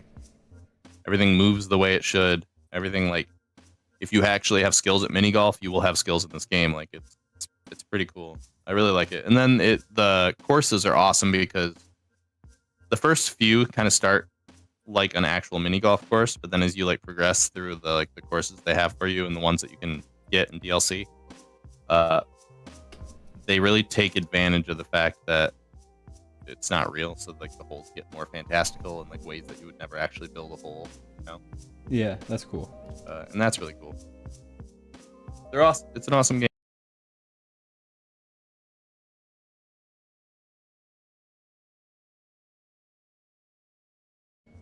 You froze for a millisecond. Now I was just saying you're like on layer 1 of the simulation like a nerd, and we're all in a few, you know? Yeah. So we finally just inception your way in. We finally just connected, I think. So I think we're now back to streaming. Oh, I see. Okay, yeah. The whole internet went kaput for a split second. Let's see. Am I able to reconnect? Okay, looks like we're back. Oh, but you got your little error on your draw file. This doesn't show up, does it? Yeah, I gotta reconnect to all the draw files. Okay. So give me un momento. I actually just before this, I haven't tested it out yet, but just before this stream, I was installing. I was telling you a little bit about it, but installing a VR mod for Satisfactory. Nice. Yeah, you were telling me about that. Yeah. And how does it feel? I mean, you haven't had a chance to try it yet. I haven't tried it yet. But people say it's good, right? I think it could be cool. It looked good. I watched like a YouTube preview of it, but I haven't given it a try yet. Nice. Should be cool. I don't know. And then we're gonna do some retro gaming in VR, which sounds maybe to the viewer annoying, but I think the setup will be I think it'll be really cool. more compelling than if I were just streaming it normally. I agree. But we'll put that off until that time. I think it'll be really cool. Yeah. I think so. How's your King of the Hill guys? Well, I guess you have to reconnect, right? Yeah, I'm in the middle of connecting, but I should be able to continue coloring them. All right, we're back. Have you consumed any new media lately? I'm trying to think. No, I've just been making been editing the video for a week. Yeah, I don't have time for anything else. And God bless you for that. Thank you. Then after I finished editing those movies, I took a little bit of a break, but I do need to get back to... I have 2 last commissions that I put on hold to make this movie, and I did not tell the people I was doing the commissions for, because I don't think they'd be thrilled for me to be like, hey, I gotta make a movie, so I just hope they're not watching. Uh-oh. Oh yeah, Fantasy High. I can talk about Fantasy High. Thank you, Gianna. Gianna and I have been watching some more Dropout original programming. Oh right. One of them is they have like Dimension 20, and that's like all of their D&D offerings. And I think the first D&D show they do on Dimension as part of Dimension 20, aka Dropout, is Fantasy High, which is really fun. Brennan Lee Mulligan's a very good DM. He basically it's like just from all the like TikTok clips I see. Oh, you basically kind of get the gist of the thing, but it's a lot of fun. It's really cool. Brennan does a great job setting up stories, and Boomhauer's shirt is gray. But yeah, it's very good. I highly recommend. Every episode is like movie length, but it does make great background noise too. But they also have good visuals for things. Like they do put in the work to make it entertaining, and Still need to check out all that stuff. Yeah, highly recommend. It's up my alley. It's pretty cheap too. I mean, I think if you were to get a subscription for even just a month, it'd be like $6. Yeah, I could do that. And that's what I do with like a lot of streaming services. Is I hop around and I'm interested in watching these shows this month, and then I'll do that. I'm happy to pay for all that stuff if I feel like the value's there. I just feel like so often, like with the big streaming services, they're just getting shittier and shittier, and I'm just not down. They're splintering off more and more. Like, if you want to watch a whole show, you have to own like 3 services. It's the seasons on every different service, and then like they keep getting less and less content and going up more and more money. So they're like, it's like $20 per service a month, and I'm just like, no. It's becoming untenable. I'd rather die. Yeah. The nice thing about Dropout is it's consistent because everything on their service is an original. And they do put in, like, every original feels like they put the work in and is making it's worth being there. It's like how HBO Max used to be before they became just Max, where like if you watch something on HBO, there is a good chance that like it was less variety, like there was a lot less options, but what was there was quality, and I missed that. Yeah, I think HBO as like a single entity still kind of is doing that, but its streaming service is not necessarily that anymore. Yeah. And who like has the cable channel, right? Like if you're watching it, you have the Max streaming service. Yeah. All of S1 of Fantasy High is on YouTube too, so basically you could catch up to where I am just by watching on YouTube. That's a great. That's great news to hear, Gianna. Thank you for the heads up. Yeah, thank you. I will check that out for sure. But I would I've been say forced to kind of like. Sorry, go ahead. Go ahead. Oh, I was just gonna say I would say that Dropout is also like one of those streaming services I wouldn't feel bad supporting, because it doesn't feel like it feels like there's some heart behind it, you know? No, that's a service that I would definitely, be down to give my money to, and I am like down to give my money to, things that deserve it, or like feel like the money was gonna go somewhat to the right place. Yeah. I'm just annoyed by the big like streaming company They're the shit. worst. It's lame. Getting shittier and shittier. Yeah. I just And read shit, something this week that, speaking of inshitification, Discord has just officially started talks for stock op, like and being a publicly traded company. So no. Discord's about to go. Well, Discord's been doing a lot of weird shit lately. Had like, a good run. Yeah, had a good run. We got the best years out of it. Then they I knew it was kind of going downhill when they kept adding games to the chat app instead of just making the chat app better. They were just like, "Hey, do you want to play 10 different games that are all right?" And I was like, "No, Discord. I just want the chat to work as best as possible." Discord's voice. Yeah. Maybe that's the Wumbus. But you know, Discord was there for the hard times. Yeah, I love pandemic. what Discord, is and was at the peak, and it's not shitty yet, but I feel like it's coming. Yeah, I remember when Discord number has to go up. Yeah, I remember when Discord shut down Groovy, the music bots, and one of the articles I saw was use Discord use Discord while it's still good, and it was basically like, enshittification's gonna happen, so use Discord before it does. And I was like, yeah, that was the moment that was maybe moment. Like it became that was the clear, the warning shot. And yeah, it's just gonna kind of. That's when you knew that Discord had broken through in the zeitgeist into like, it's relevant now. It's gonna have to start playing ball with everybody. It's been the best version of this thing, that has been done over and over again. Yeah. Right? Like the kind of online video chat, medium place thing. It's been the best version of it. But not anymore. What did we use before Discord? What was the last one? Skype. Was it Skype, the one we used before Discord? I feel like there's something in between there. No. Skype. I mean, we used Steam, but we could never get Steam voice chat to work, so it was always just like Steam text chat. Yeah. And even then when Skype. you did use it, it was kind of shit. Yeah. Then Discord really broke down some barriers for us. I love Discord. I hope it stays good for a while. Yeah.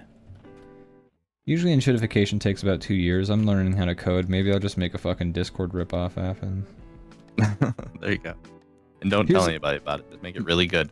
Exactly. That's the thing is, like, as I'm learning how to code in my mind, as like I either like find a product that I'm like, oh, this is almost there, but it sucks, or I'm like, oh, this thing's enshittifying. I'm just like, especially when something enshittifies, I'm just like, hey, market just opened up for a non-shitty version of your product, and I'm like, oh, if I get far enough, I could actually like sort of set that up. That's honestly like the only like positive part. So this is like the trajectory of everything, right? Like especially in the tech world, it's going to get anything that you really love in the tech world is going to turn to shit at some point. Most of the time, there might be some exceptions, but they're very rare. But the thing that always happens is when that one turns to shit, somebody takes all the good parts and creates the next thing, which will ultimately turn to shit also. But at least you get a few good years of this, like, it's like the evolution. It's like a slightly better product than the previous one. Yeah. Before it blows up and then something consumes that as well. Yeah. And that's how it always goes. I think we finished this drawing. At least somebody will. So. There we go. Finish the drawing. Nice. What I have to say to that? Brandon. Oh wait, no, we're not that far yet. Oh, nice. That's what he thinks. I am so proud of you. Daggum DrawBomb. Yeah, I'd be down to support Dropout. I unfortunately, due to the nature of all things, I have been forced back to sailing the seas a little bit. I understand. And I don't want to do that, but I'm also not just gonna be a sucker. Dry if I want to like watch anything that exists. Yeah, I recommend checking out Season 1 Fantasy High on YouTube. Gianna says they also put up the first episode of every campaign season on YouTube, so that you can watch those and decide if that's what you want to like check out. I recommend. Dropout's worth it. I will definitely do that. Plan on either doing a trial or something, just to kind of see if it was my vibe before. Yeah, I hope they have a trial setup situation that they can do. Probably do, but I mean, all that stuff's on YouTube, so definitely gonna check it out. Yeah, I mean, some of my favorite Dropout stuff are Game Changer and Make Some Noise, which aren't on YouTube as far as I'm aware, but you know they have the clips on Instagram. But they're I'd be willing to pay for a month. Yeah. To see if it's. I'm sure it will be actually. And honestly, we're pretty they have like it's rare that you're like I like something and then I watch it and I don't. It doesn't happen often. So if you give it the seal of approval, that's pretty good sign. Yeah, and anything you recommend, I'm usually like, oh, that's probably good then. So we tend to be on the same. I think before we go to a quick break, we should check the Magma one more time. Let's do it. They just finished their Doinkler. Let's go to the fridge. I love the color scheme on that Doinkler. Great Doinkler. It's like the Doinkler's father from like the Dust Bowl, you know. Mr. Doinkler was the father. I've been Doinkled, you see? Yeah. Beautiful. Well done. Doink doink, doing doink things. Doink doink. I like that. That was his intro to the character. So good. Matt did such a phenomenal. I wish we could get Matt in like Matt and Paul are welcome in every single one of our movies. That's a better way to put it. While we were making this last one, I was kind of thinking like the dream team of making these things, but I never want to like insult anybody that's worked with us in the past. I'm not saying that any of them aren't amazing. Everybody's been great, but there's certain people that they just got that magnetism to them. Yeah, they're like carry so much weight that like makes my life. Yeah, Matt and Paul both like we're improvising with Matt and Paul. Both of them make it easier to do. Yeah. Greg is another one. Greg definitely, yeah, absolutely. Greg, Gianna was great to work with. I thought she really. Gianna was amazing. Yeah. I thought she really like fit into the groove. Because you're here right now watching us talk about it, but honestly, I was like, I don't really want to like go down the line and like discuss the dream team because I feel like that excludes people, and I don't want to do that. But there's just certain people that are just like, please be in every one of these. Yeah, they're welcome back anytime. So much. All right, I think we should go to a quick break. All right, guys, we'll be back. More DrawBomb. Bye. Yeah. Oh, hold on. Oopsies. Hold on. Hey, everybody. Oh no. Our cameras. Oh, are we here. back? We're back. We back. Okay, so, folks, if you remember last time, which was not last week, but was a recent time, we did a tier list. That's what we're doing Tier again. list. And what tier would you put that tier list in if you had to rank it? I would give it an S rank, but some people did not agree. Nice. That's the fun of it, right? Like, yeah. Everybody's opinion. I was trying to come up with a fun pun, but it just didn't watch. Okay, so tier list, and I think these are actually in the corner. That's like about the exact same size as our video. Oh man, I had a freaking window open of a list of DreamWorks animations, but this person who made this template already put them all in order for us. This person, if I could give this like a positive thumbs up, I will. This is a great tier list. Whoever did this really did a good job. This is everything? I would have guessed there was more than that, honestly. I know, right? Last modified February of this year, so hope I can give a thumbs up. I really want to. And the ad is relentless over there. Oh, presentation mode. Buy some blouses. Okay, this is presentation mode too, so it's like this full screen. All right, are you ready? Okay, perfect. I'm ready. Okay. What do we got first? First we have ants. Now I've Ant. seen ants. John says, I can't wait recently. to judge your opinions again, but I probably haven't seen a ton of these. I think that's gonna be true for us too, honestly. Mhm. There's Yeah. a lot more, past the stuff that hasn't been seen here. Okay, ants. Gosh, what's the baseline? That's gonna be the hard part. Like, we set the tone by where we put the first one a lot. Man, good question. I feel like Shrek should be. Like, can I get a quick go down to that list? Some of these are we sure they're DreamWorks? I assume so. Chicken Let Run? me just take a quick, brief peek at this list. Just so I just need to glance over so I can see what an S looks like to me. DreamWorks did, in fact, distribute, not make, Chicken Run. Okay. All right. I'm looking at this.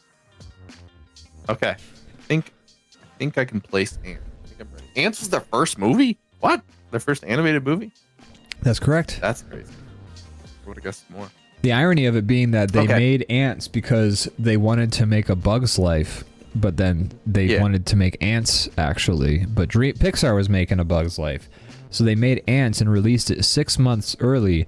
And what's really funny about it is that Ants is a ripoff of A Bug's Life, but the central conceit of Ants, in the final speech, the rousing speech that Woody Allen gives to his fellow ants, he says, "Think for yourselves," which is just ironic for a movie that's a straight ripoff of another movie and was made to be that. And he also says something about there's so many of us. It's all right if we date daughters.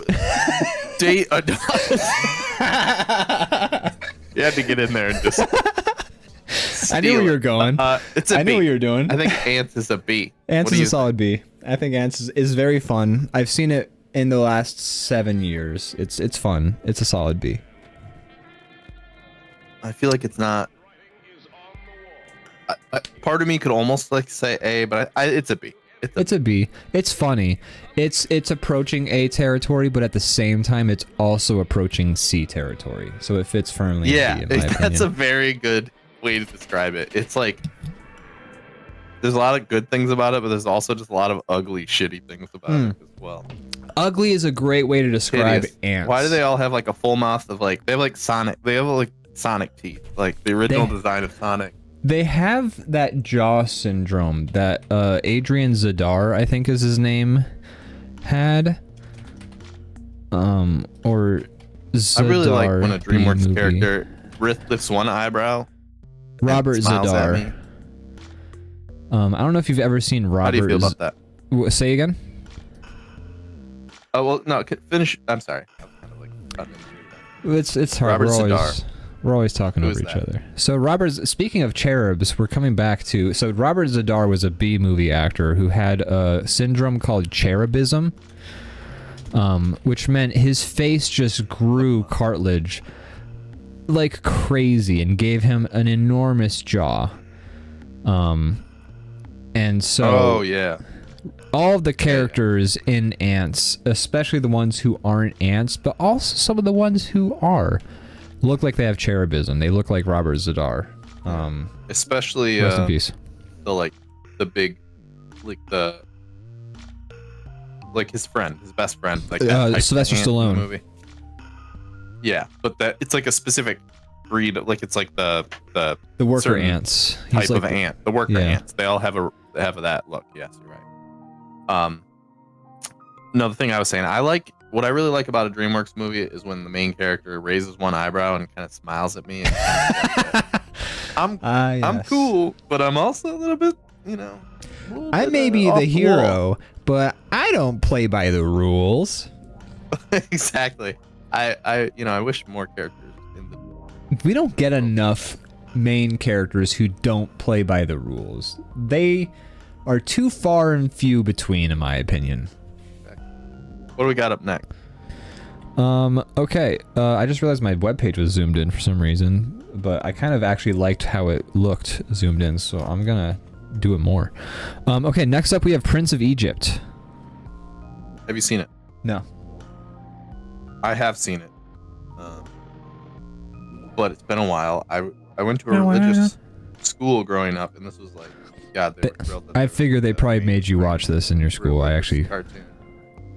But I think it was pretty good, actually. Like I think it was like a functional movie, but I also haven't seen it since then, and I was also heavily drinking. You know, no offense to anybody, but for lack of a better term, I was still drinking the Kool-Aid pretty intensely at that point.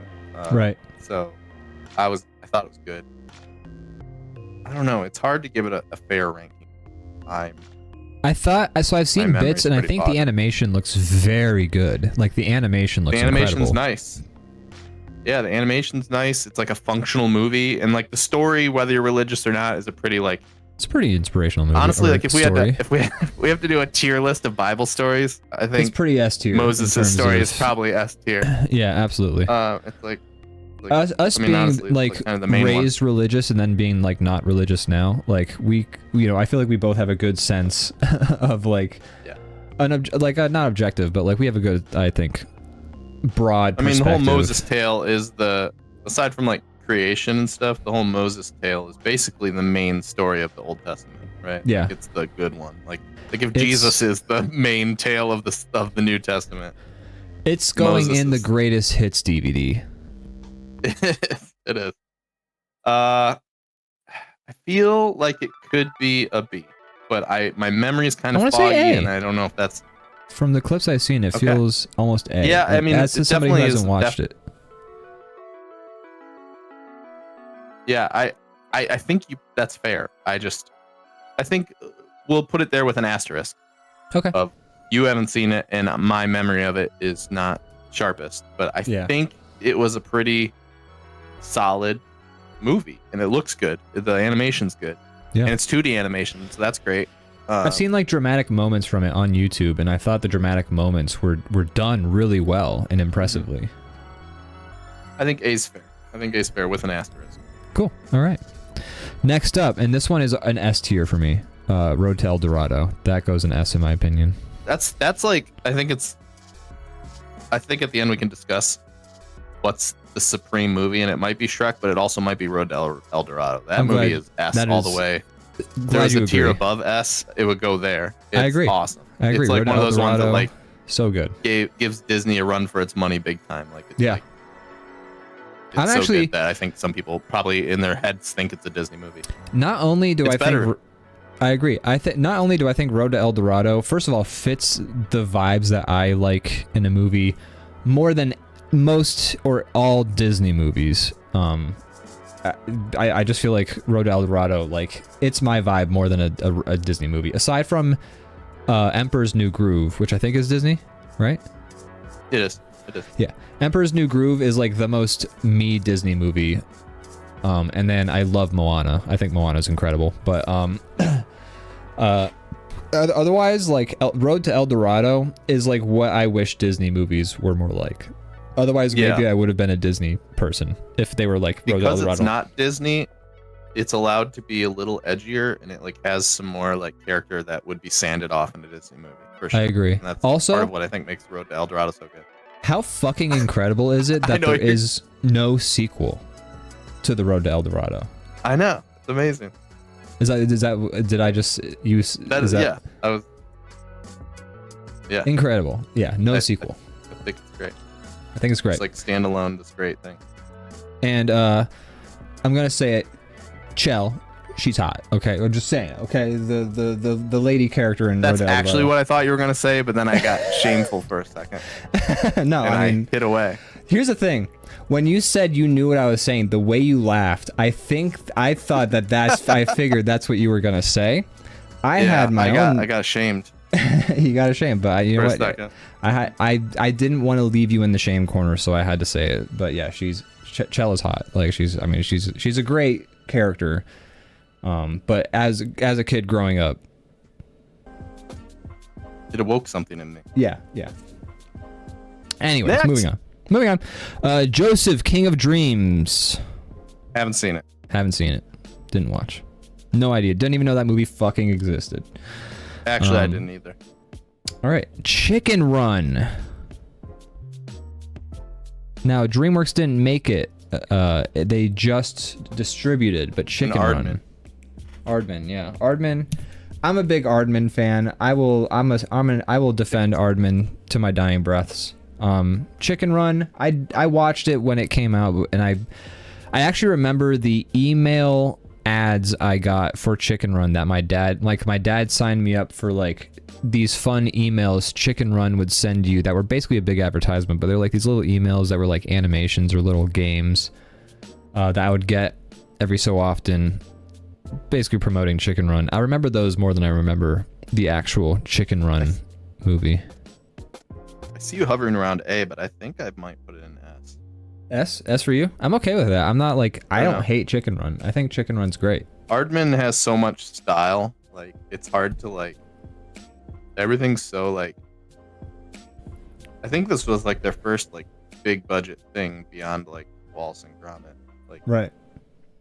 And it's I think, everything yeah, they touch is like so handmade and like has so much style that gives it so many extra points. I've never felt like, even like the real like quote unquote sellout Aardman animations, I never felt like they sacrificed quality. I always felt like they were still giving it their best shot to make an amazing looking movie, even if they have to, again, sand off some character because they got a big budget because of this investor or something like that. I always feel like they still bring their A game in terms of production. Agree. But Chicken Run, I just haven't seen it in a very long time. I remember liking it. But I remember the emails more than the movie. That's not an indictment of the movie. If you think it's an S, though, I have no qualms with that. I'm happy to put it there. I think it is. I mean, if Prince of Egypt is an A, I think that's Okay. I'm okay with that. like iconic. It's really well made. Yeah. Got so much style, and I think it's been a while since I've seen it too, but I think it's like an actually pretty good movie. Hmm. I also saw the sequel recently, and I didn't mind it. It wasn't great, but it was fine. All right. Shrek is S movie now. Shrek is S. We don't have to discuss what. No. We literally have nothing to say about Shrek that hasn't been said a million times. So we're just gonna keep going. True. Next up is. you know. Sorry, go ahead. I mean, the only thing I will say about it is that it's like definitely like had such impact that it like straight up like everything was trying to copy it for still Forever. Yeah. in a lot of ways. Still, Shrek 4 is still trying to, or Shrek 5 now, I guess, is still trying to recapture the Shrek magic. So You see in the new one, their eyes are a little bit closer together for some reason. I'm okay. I didn't. Everyone's like making a big deal about the character. I actually don't think the characters in the new Shrek trailer look bad at all. I don't know. I don't think they're bad. It's just why change the design? Everybody's eyes are closer together. That's like my only complaint. It's not even like I understand that that's not like a big deal, and I'm not trying to say it's like they ruined my Shrek. I'm not doing that. I don't care. I'm just saying the conversation a lot of people are having is like something's off about this and I can't put my finger on it. And I'm here to tell you exactly what it is. Their eyes are too close to each other. That's it. Everything else is fine. And I'm looking at this. Neither of these Shrek's eyes are pretty far apart. Zendaya's eyes are at like the opposite sides of her head. Zendaya's eyes are in the right place. But her character is kind of new. Let's compare. Look up artist Shrek 1.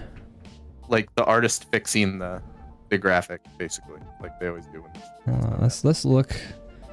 This is Shrek. It's true 1. about Donkey too. Their eyes are just closer together. That's it. And I'm not even saying it's like a deal breaker. I'm just saying that's what they did, and that's why everybody's feeling like something's wrong. Let me try and find a better picture from Shrek 1, but this doesn't look. Man, look at that. That's the 2000s right there in a nutshell. Look at the how the flame is like healing brushed. they didn't have enough flame, so they just clone stamped it right here. I'm gonna send you a quick thing. Okay. It's not a big deal. I'm not saying that's a big deal. Brandon, we now know that you are sending bomb threats to DreamWorks. I'm dissecting the issue. Here's an artist that fixed. I noticed it when I watched the trailer, even before I saw this graphic. But an artist just basically like made a tiny tweak, and it's like, oh yeah, that's Shrek, and now I see why. It's not a big deal. I sent you on Discord. I don't. I think. Look, Brandon, if anyone's gonna have a healthy reaction to like a piece of pop culture, I think you're gonna be the top candidate. Like, don't get me wrong. I'm never worried that not you're a like deal breaker. Yeah, I'm never worried that you're like, Ian, get your guns. They put Shrek's eyes too close. Like, I don't think you're ever going to be like that. Shrek's eyes are too close to each other, and Lola Bunny is not sexy enough. God damn it. I'm furious. No, it doesn't. But look at that graphic I sent you. Just, it's like Mad Lad said. I don't hate them. I honestly don't. But I don't understand why they made that I see change. what you're saying. And it's true about multiple characters. They did it to Donkey too. Like, somebody did the same thing. His eyes are just closer together. Like, just a slight style change they did. I'm not sure why. Yeah. I think they're thinking it looks more modern or something, but they probably tested well. Honestly, like, that's probably the answer to all this shit. Is like an algorithm, or like they put it in front of some people and it tested better with like new kids, new audiences. So here's what I will say. Here's one, and I don't know if this is why they're doing it.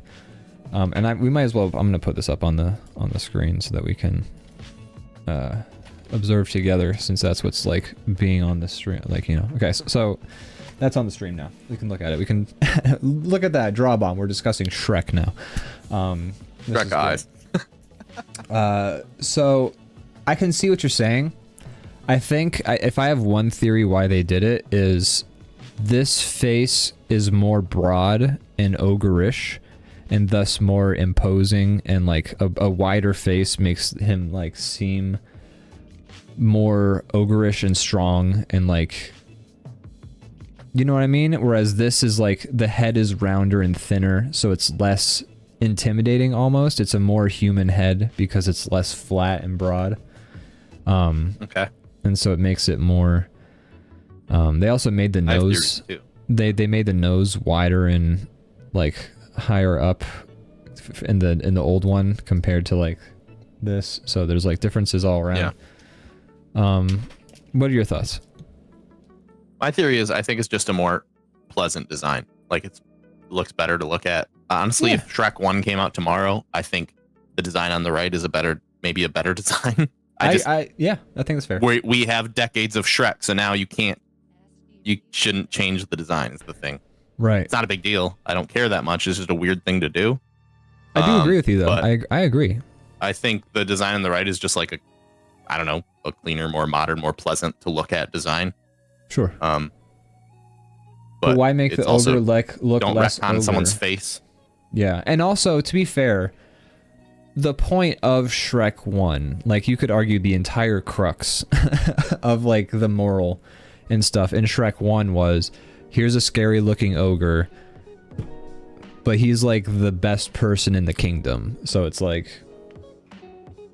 yeah, it you know, making him more pleasant and stuff, because like the story isn't about that anymore. He's going to be a dad. I would be surprised if Shrek is the main character that we focus on. We're probably going to get way more Zendaya than we are Shrek, in my opinion. Just because Shrek is now an old man, I feel like they're going to want to appeal to kids so that they can make Shrek sequels.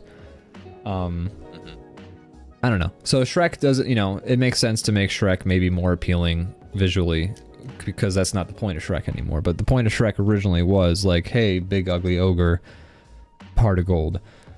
Either way, I see what you're saying now. This picture is a good picture. It's very illustrative. Yeah, it's a change. It wasn't the biggest deal for me, but I can see why people. No, it's not that big a deal for me either. Yeah. I know it sounds like it probably is, but Yeah. I just think I'm just like interested. It's just strange to me. Yeah. What really super sucks is I'm for sure gonna watch the new Shrek movie when it comes out. Like, I have to. I'm not gonna. I heard The Last Puss in Boots was great. I haven't seen it yet, but I've heard it's great. Yeah. So that's good. Ian, can I send you the Shrek podcast episodes? Oh yeah, no, I'd love to hear those. Are you kidding me? Absolutely, please send them. All right, we should keep moving. We yes. got really bogged down on Shrek, and I'm sorry, that was my fault. We really said we're not going to say anything about Shrek, and then that was the movie we spent the most time on. We said the most. All right. Good God. Okay. Sinbad and the Legend of the Seven Swords? Have not seen. Haven't seen. But I loved Sinbad in President's Son or something, or President's Bodyguard. I don't know. Anyways, Shrek 2. It's great in Shazam. Okay, which one is this one? Shrek They 2 is blend the one with together. the fairy Is that what- godmother. They visit Fiona's parents. Shrek is turned into He a turns human. into a man. Yeah, he turns into a man. That's an S, right? I feel like that's an S. It's An not as A good or as an S. it's not as good as Shrek 1 in my opinion, but it's still pretty dang good. It's better than any sequel to Shrek had the right to be. And Puss in Boots was a great character to bring into the mix. I feel like Puss in Boots was sort of anyways, Shark Tale. I'm just gonna put Shark Tale in E. So many of these. You think so? I've seen Shark Tale once. I need to rewatch some of That was about a year crap. after it came out. I And, really like, liked Shark Tale, but you I really also liked Shark so many Tale. of these things. So many of these things are like ancient now, like, and I haven't seen them since like in like the majority of my life. It's been, Wow. I've spent more of my life not seeing it than since I have. But I remember I liked it when it. I don't know that it deserves that though. Did we say Spirit was better than Prince of Egypt? Right? We agreed with that. We didn't discuss Spirit. How is Spirit on the list? I think then? it should be an. I think it should be A. I think we were discussing Shrek and you just slapped it in there. No, I think that was before. Anyways, but you think Spirit's an A? Did you like it better or more or less than I Prince remember of it Egypt? better than Prince of Egypt.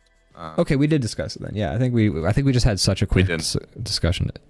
We'll go didn't back to the discuss it at record. all. Okay. Okay, please do. But anyways, I don't hate Shark Tale nearly as much as many people I've seen. It's all right. You liked Shark Tale, so I'll be honest. I saw Shark Tale about a year after it came out, and I was at an age where like I had already made an opinion on Shark Tale before I watched it. So when I did get around they're ugly. When I got around to watching it, I just was already hating it. So my opinion is null and void because I'm not gonna have a. So whatever you want to rank Shark Tale is what goes in my opinion. Throw Shark Tale in C. See? I think it's like a high C. Okay. Low High C. Love the drink. B. Yeah. All right. All right. Madagascar. Oh, I'm not putting it there. I'm just B. Madagascar. I haven't seen it. B. B. All right. It's got a lot of good things going for it. A lot of the characters are pretty fun. It might even be an A. But it's also like, I think, I'm trying to remember what the actual story is. They basically go to the jungle. They get kicked out of the zoo. They go to a jungle. They want to get back to the zoo, but then there's like something going on in the jungle. Remember? Huh. Falls apart, kind of the story, I think. But like, It seemed like it was fun more of a characters in vehicle it. for that lemur character in the penguins. yeah, the penguins are pretty great. They're like probably the best part of the movie. The lemur's pretty grating and annoying, in my opinion. Fair. I don't know. I'm gonna go. I think B's fair. All right. But better or Moving worse than ants?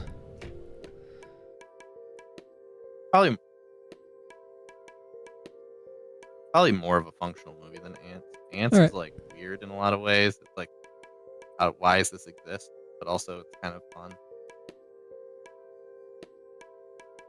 Feels like, I think it's maybe better than. Alrighty.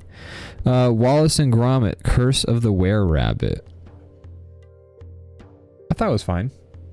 It's like a B. Yeah, it's not my favorite Wallace and Gromit, but it's actually one of my less favorite ones. Yeah, of all the Wallace and Gromits, it's the one that I don't remember much of. I think. Trying not to let Wallace and Gromit just carry it all the way to the top, just because I have such a fondness. I love Wallace for it, and Gromit. like, I mean, as a whole. I'm very biased towards Aardman animation. I mean, Yeah. I think B is fair for that. I think B is fair. Very similar poster, Over the Hedge. So here's the thing. I have seen it, but I don't remember anything about it. Besides have not like seen the it. basic. It almost should go in the not seen list. All right. That's how little I remember of it. There it goes. Flushed away. This is like Aardman's style, but isn't it animated? I think it's CGI. 3D animated? Yeah, I think so. Yeah. But they're definitely doing the Aardman. Aardman, I think, was involved. It had to have been, because otherwise it would be like some weird copyright thing. Right. I didn't see it though. I didn't. Once again, I've seen it, but I don't remember. So it should be a didn't. All right, flushed away. Didn't watch. Sorry, folks. I thought I liked it, but I just don't remember it well enough. I'm not against it. I just haven't seen it, and that's it. That's it. Any movies I haven't Feels seen? weird trying to like pick a spot for it if I don't remember it. Yeah, I agree. We just need to do ones we have like actual opinions about in Shark Tale. Shrek the Third. What's the story here? I didn't like Shrek the Third. I'll put it in the C maybe. But basically they go and they have to like find King Arthur, and King Arthur is in like high school and he's like a dweeb. Isn't it like Justin Timberlake? Oh, is he? God damn. Yeah. Is that? Maybe. I think if this is the one I'm thinking of, I would probably rate it like D. D? Like, or lower. I hated that one. Yeah, I didn't like it. If it's the one I'm thinking of, I'm gonna check, but I hated that one. I'll put it in a D. Shrek 3 is bottom tier. All right, yeah. I mean, even Shrek. Yeah. Look at Shrek in that poster. He's not a fucking fan. What do we measure his eyes? So, I just want to say, by the way, Shrek's face in the Shrek 1 and 2 poster looks like a Photoshop copy paste job. It's it the probably exact same kind of face. was in that, like they're just like moving their, like the animation was still them just like pulling assets around. Yeah. Yeah, Shrek 3. I'm reading up on the plot. It's for me, it's a D or an E. I hated that one. Yeah, I'm gonna give it a D because we don't have anything that I feel like pushes it into E like yet. Sure. Like I feel like. Very curious about the next one. Your opinion. Next thing B movie, the one where the woman wants to have sex with a bee. Gotta go in B, right? Do you know what? No better answer. Kung Fu Panda. If you could actually make, I think it actually belongs in a B. Honestly. I think it's a B. I think it's a B movie too. Kung Fu Panda S tier. Definitely. S tier. I almost like Kung Fu Panda more than Shrek, in all honesty. In fact, I do like Kung Fu Panda more than Shrek. I like Shrek more than Kung Fu Panda, but they're both great. I went on a whole spiel with Gianna today about how much I like Kung Fu movies, and Kung Fu Panda is a really good love letter to that genre of movie. They like hit all of the things about them that I like, minus maybe like the fight scenes are a bit different, but like plot wise, they nail, I think, what is the heart of a Kung Fu movie, while also clearly being a love letter to Kung Fu movies. And so often you see them. Oh, sorry. Keep going. I have nothing more to say. Please go ahead. Please talk. I was gonna say, so often you see them like do this thing where they like, it feels like all the people who wrote it didn't observe the source material at all, and this one clearly feels like it's art. In its heart, it's a Kung Fu movie. Like it's actually trying to do that. It's not just, hey, look, they're fighting Kung Fu. Yeah. There's wait, do you have Shrek 2 above Shrek 1? No, it's the further right to the right you go is the like. Yeah, you know how like you read a book? We're doing it the opposite for some reason. No. It's like it's sort of like a pyramid almost, where it's like the closer you get to the letter is the base of it, and the higher up you are, the further away from the letter you are, the higher up in the pyramid you are. Mad Lad, I agree with you. The tier list is Japanese. Yeah, this is the manga tier list. I feel like this makes sense to in my brain. I don't know. You know, I'm not here to argue with you. I wouldn't even say a word about it, even though I did wonder. Okay, it's manga style. Okay. You're the one. You're running it. It's all right. I'm sorry. If tell you what, if we get enough comments on the YouTube video, I'll change it. Okay. You heard him, folks. Get in there. Get in the comments. When I cut this highlight, I still need to cut the highlight of the Pixar tier list, but I do want to actually cut a highlight of those. Madagascar 2. Didn't watch it. Also, I just want to say, B movie, I like it. It's just not a great. It's fine. It's fun. It's got a lot of problems, but it's fun. It's unique for sure, which is something you can't say about a lot of these. Yeah, I mean, absolutely. a lot of these are unique. Actually, that's not. But Yeah. you know, It's a fun movie. It's interesting. It's about a woman who wants to have sex with a bee. You know, that's interesting. And like, it's very like, it's not just subtext. It's like text, but at the same time, they're completely dancing around it. But she wants to have sex with this bee, and that's very funny. Speaking of text, how many times have you copied and pasted the script of B movie into various places? So many times. I used to, for folks who don't know, I used to have a script set up where it would scroll through the entire script of B movie in the background of me when I was in calls with people on Discord and stuff. Because I'm that way. Anyways, Monsters versus Aliens. I think it's a B. All right. Which movie is it under? I think we're right there. All right. I haven't seen it, so I can't make an opinion, unfortunately. Okay. How to Train Your Dragon is an S tier, in my opinion. Agreed. I also like it better than Shrek, but I'm not going to put it above Shrek. Oh, wow. I like Shrek a lot, don't get me wrong, but there are better movies than Shrek, you know?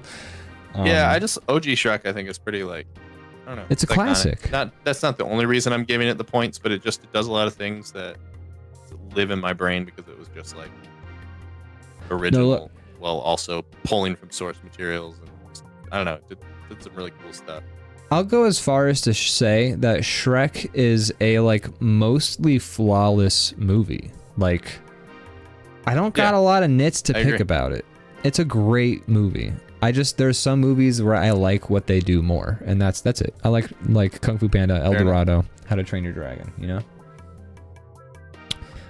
But I'll put it below Shrek, because I don't want to get fucking murdered by the internet. Okay, cool. Shrek Forever After. So they made another one? I haven't seen that one. Oh, okay. Maybe I liked it. I think I stopped watching after the third. The third offended me so much. I don't blame you. Like, that was so bad. I liked Shrek Forever After better than Shrek the Third, but it doesn't reach Shrek 2 or Shrek 1 standards, but it's fine. It's the one with what's his name, right? The little guy. Rumpelstiltskin, yeah. Rumpelstiltskin. Mm-hmm. And it's like basically it's a yeah, it's fine. I might put it below Shark Tale or above Shark Tale, but it's fine. It's interesting because Shrek. So the plot of the story is Shrek has a birthday, and he wishes that his kids are just being real shits. His life is kind of like really hectic and frustrating in that moment. So he's like, what would happen if I'd stayed at my swamp and it's a wonderful life. It's a wonderful life situation. So it's fun to see what the Shrek universe would look like if Shrek didn't become the king, you know? And they kind of play with that. And that's interesting. It's fun to see. Like, if we've seen a character in like 3 fucking movies, it's fun to see them. You flip the script and you like change some crucial element to see what that does to the rest of the dynamics. And that's really fun. So they do that and makes it more interesting than Shrek the Third, but doesn't make it a better movie than a lot of these. I did see it. I'm remembering now. I think your placement is good. It kind of felt to me like off-putting in that same way that like a musician who's really well established writes a song about one of their other songs. And it's just like, we get it. It's a popular song. Like, you don't need to like. I hate when they do that. Congrats, you did it. Yeah. Like, I don't know. Kind of. It just feels like masturbatory in a way. You hey, tapped into a you visceral. Love Shrek, but you tapped into a visceral bother. Like a pet peeve of mine is when a musician like makes a song that references other songs that they've written. I'm like, what? No, don't. Unless it's like in the same concept album, fine. But if it's like three albums, if it's like 3 albums later and you're like, hey, remember the time I wrote bloop? It's like, shut the fuck up. You had a chance. You had 3 minutes to say it and you did it. What's that? Sorry, just real quick. Gianna says, in the chat, we have Mad Lad says, Shrek 4 is really good in my opinion. Gianna Luna says, meh, C or D. He says, I think it's closer to a 1 or 2 than it is to 3. I think that's fair. I don't feel that way personally, but you know, no one's opinion is invalid in this. We don't be sad if we don't quite rank close to where you guys are on this.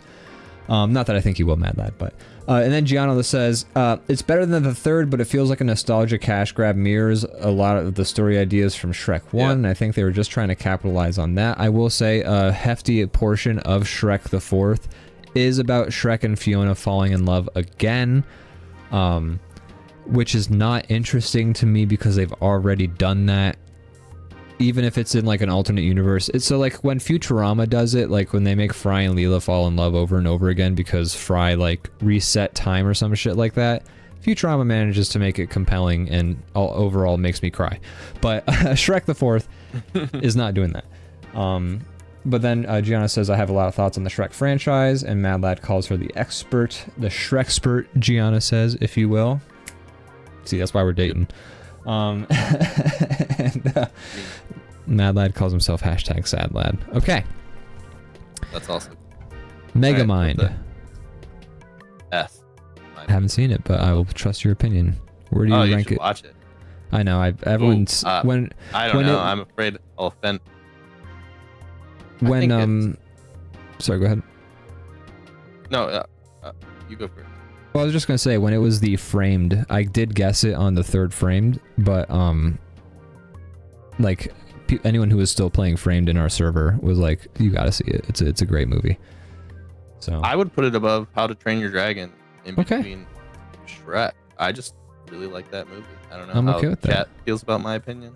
Which you should watch it. I think you'd like it. In fact, I know you would. But I feel like we're getting once again, people are going to be like the people who were frustrated that we had so many Pixar movies in S tier. I'm actually surprised at the amount of S tier Dreamworks movies we have in here. Yeah. Yeah. But they made a lot of great movies. Yeah, all those I don't like, even looking back at what we've picked so far, they all deserve that spot. Those are all great. I agree. Kung Fu Panda 2,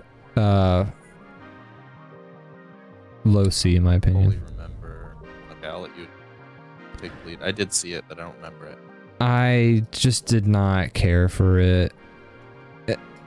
Any of the Kung Fu Pandas after 1, I'm just like, nah. You look at B and you think it belongs to like a tier below those? I really didn't like Kung Fu Panda 2. I mean, I'm sure other people That's feel fair. differently. I'm not saying you're wrong. And Gianna says, you say quote unquote people, plural, like it wasn't just Zach. I mean, this list isn't fun unless you all disagree and argue with each other, right? Like, that's fun. True. Just opinion. Yeah, absolutely. Mad Lad says, I think DreamWorks has just made so many movies that it's more likely for them to have made a few bangers, you know? And I think that's fair. Totally. But it does speak make well like to them. 35 movies without making some good ones. Yeah, there are people who do that, but the fact that, like, the ratio is still weighted very heavily towards S, I think that does, you know, it's a good, DreamWorks is doing good. Until Puss in Boots. Now, I liked it better than Shrek Forever After, but I don't think I've seen it. it was fine. Xenu says, no, this list is stupid too. I love that. I did. If he was like all on board, then I'd feel like we did something wrong. I like that he's got strong opinions. Good. Yeah. Good thing. I'm Puss in Boots. I'm like pretty meh on. It's fine. It is funny because like Zach Galifianakis does play Humpty Dumpty in it, and like in the end, Humpty Dumpty just straight up fucking kills himself, like suicide, jumps off a ledge. Oh my god. He's like sad and he looks at Puss in Boots and says, "Oh, blah, blah, blah, sorry," and then just jumps off of a fucking ledge and commits suicide. And it's like, holy shit, that's actually the darkest death. It's tough to be a Humpty Dumpty in a story because we all know what happens. Chekhov's Humpty Dumpty. You're gonna break. Yeah. You can't be Humpty Dumpty, and that'd be funny if the movie ended and he was still just a whole egg. Like, you'd be pissed off. Yeah, but never have I seen, like, no other, as far as I can remember, Disney or DreamWorks movie pushes a character so far to the brink of emotional despair that they commit suicide. Like that's pretty grim. It's a rare. So filled with regret by his choices and actions that he just jumped. Nuts. Anyways, Mad Lad says he does become a golden egg. He does sort of get redeemed in the end, so it's not like the most grim, but he does like kill himself. Puss in Boots was a wild ride. Yeah, I remember it. It's fine. I wasn't thrilled by it though, but it has bits in it. I don't know. I'm not trying to muddy the waters, and I also, this is a tangent that I'm not saying we should go down right now, but is Casper a DreamWorks movie, and is it not in this list because it's part live action? So I feel like it's also like animated at the same time. What's that, Casper?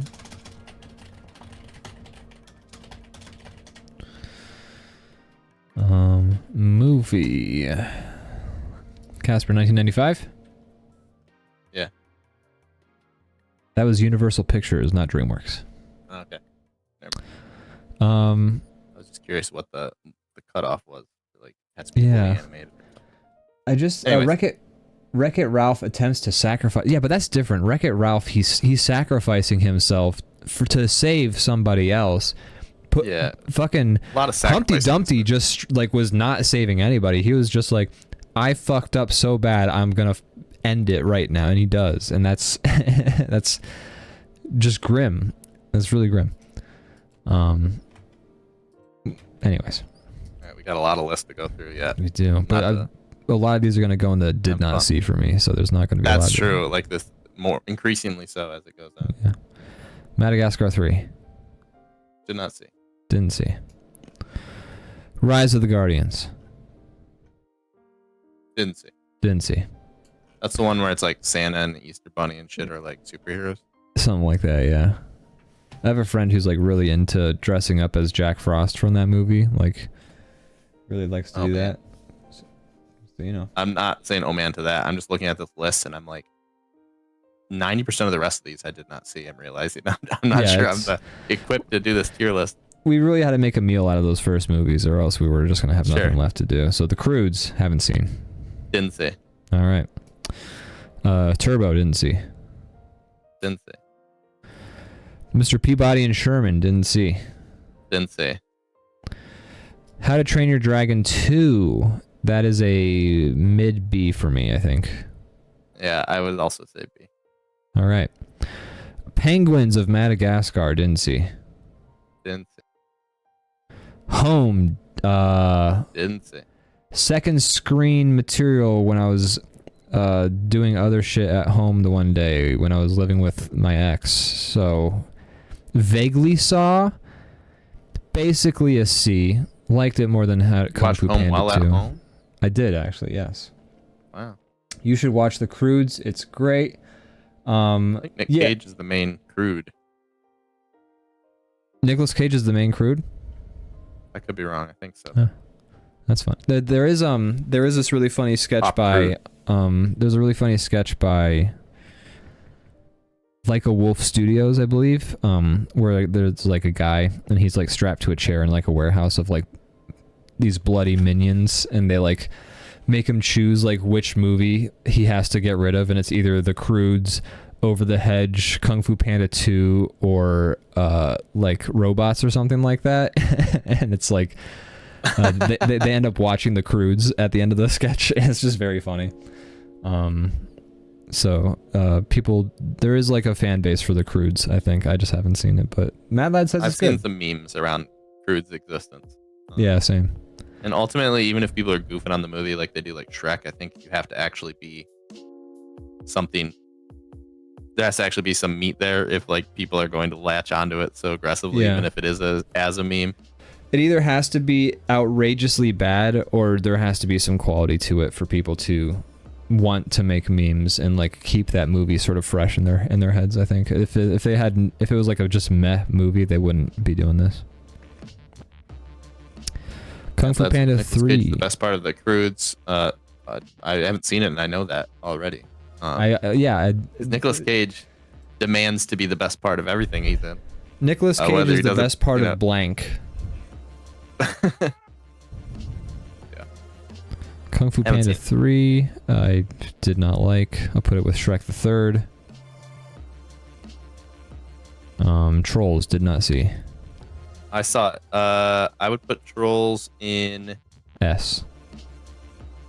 No, I'm thinking B. B? I think so. I I don't remember it well enough to like give it a better. I'll put it at the bottom of B for you. Yeah, I think All right. Boss Baby, didn't see. didn't. Thank God. Captain Underpants, I actually really enjoyed. I'd give it an A.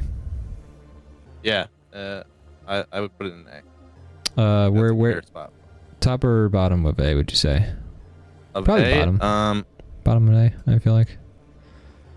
There's some things about it that struck me as very classic modern DreamWorks. I was hoping I would like it more than I did, but I did think it was pretty decent. I wasn't offended, but there are a couple choices they made that I was just like, it's like the kind of choice that you're not surprised when DreamWorks or what's that other studio that made Mario, like Illumination, like they made a few choices in the Captain Underpants movie where if DreamWorks or Illumination makes that choice, I'm not surprised. It's sort of just like what they do. How to Train Your Dragon 3? Hadn't seen. Haven't seen it. Okay.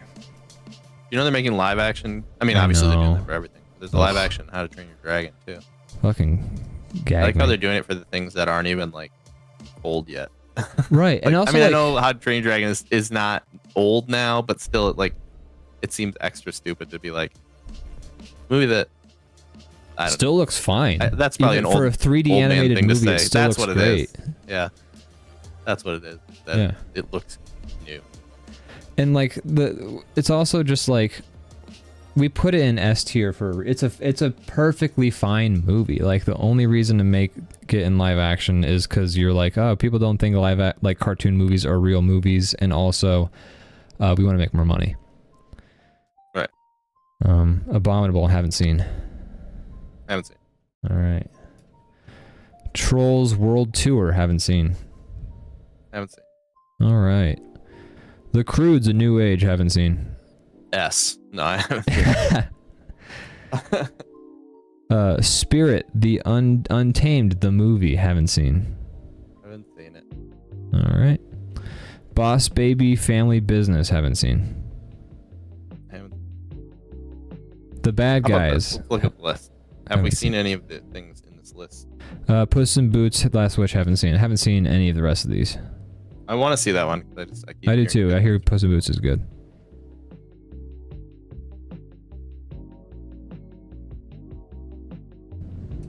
What's after that one? don't I haven't think seen we've- any of the rest of these. Yeah. So they're all in the Yeah, that's it. I've heard good things about Wild Robot. I've heard good things about Puss in Boots, and I don't know anything about Dogman, but I like the style of it. Yeah. And that's all I got to say about that. That's our tier list. Let's take a peek back at that list. All right. I don't want to see how they're distributed. Okay, so it still feels pretty heavily like positive. I mean, this one definitely for Pixar there was a lot more of a dip in the middle, and here we kind of I think have agreed that honestly if we had seen them all, they'd probably be more near the bottom of it. Yeah, this would be a very way Not to assume differently- all the ones we haven't seen. Go figure. But, we tend to seek out the movies that people are discussing and that look to be sort of our vibe. So we're gonna kind of, Yeah. you know. But there's a lot more in the middle, I will say, for this. Yeah, the B. We felt a lot more strongly one way or the other in the other list. This one's a little bit more like there's a lot of meh. We put a lot in the S tier, but we also put a lot at B and below. So it feels a bit more. It feels like they either really nail it or they don't. Yeah. I think this is a pretty fair list. Yeah. We've done it again. Go watch Megamind. Go watch. Okay, I guess I have to. Gianna says I've heard great things about Puss in Boots: The Last Wish, but I haven't seen it. Mad Lad says, I hate this list. 0 out of 10. Bad. Make angry me. Grr. Tier list. Grr. Cancel Ian. Cancel Brandon. We pissed them off. Oh my god. You gotta play the cancel noise real quick. We had people unsubscribe, which is I think we all have to pay these people like $5. Oh my god, you're right. They did a reverse subscribe. Shit, I owe money now. Dang it. Damn it. Dang. Brandon. On that note. What a fun night this has been. I've had a great time. Rabble, rabble, We rabble, laughed, rabble. We cried. We Cried again. we ranked. We Rank. put a drawn hand over Dale's private parts. Um, Got any plugs? I mean, go to our YouTube and watch Hero Super Team Yeah. beats the Doinkler I'm gonna go link it right now. versus the Doinkler. Yeah, we'll drop the link. We talked about it earlier, and I don't really have much more to say about it, but it's one of my more favorite improv movies we did out of the 4, and I think it's watchable. Like it sounds like the worst compliment ever. I think it's like it's a good watch. None of us are professional improv people, so I sometimes wonder if it's like watchable for a normal person who's not one of us, or like has no stake in the game. But I think this one is definitely like a good time all the way through. I agree. You should check it out. I agree. You have anything else to add? Nope, you nailed it. All right, go check that out. And if you are feeling like you want to, or you're feeling generous, go ahead and interact with it. Like, hit like, comment, all that stuff helps push it up, to other people who aren't our great community see it, and that's fun if more people see it. So yeah, go interact with it if you're feeling like so inclined. Yeah. Yeah. Gianna says, some of my friends were really liking it, and by that she means us. Yay! I'm glad. I'm very glad to hear that. But that's good. That's all. Well, you Cool. nailed Yeah, the that's all I plugs. got. I have nothing else to plug. You nailed it. Well, thanks everybody for watching. Mad Lad, Gianna, Xenoots. I think Leviathan Den was here, yes. Lotus Block. Lotus was here. Lotus Block, and the rest. I nailed And I named the everybody, rest. so I'm allowed to say the rest. Thanks for joining. Thanks for drawing along with us. Thanks for hanging Yeah. out. We'll see you tomorrow. Bye. We're gonna do the wild stream, and then at 10 o'clock we'll be doing DrawBomb After Dark. So That's right. See you then. Bye. Bye. Oh, and we'll be playing Split Fiction, the new game by the It Yeah. Takes Two and A Way Out devs. So we'll be playing that at the end of the Yeah. stream tomorrow.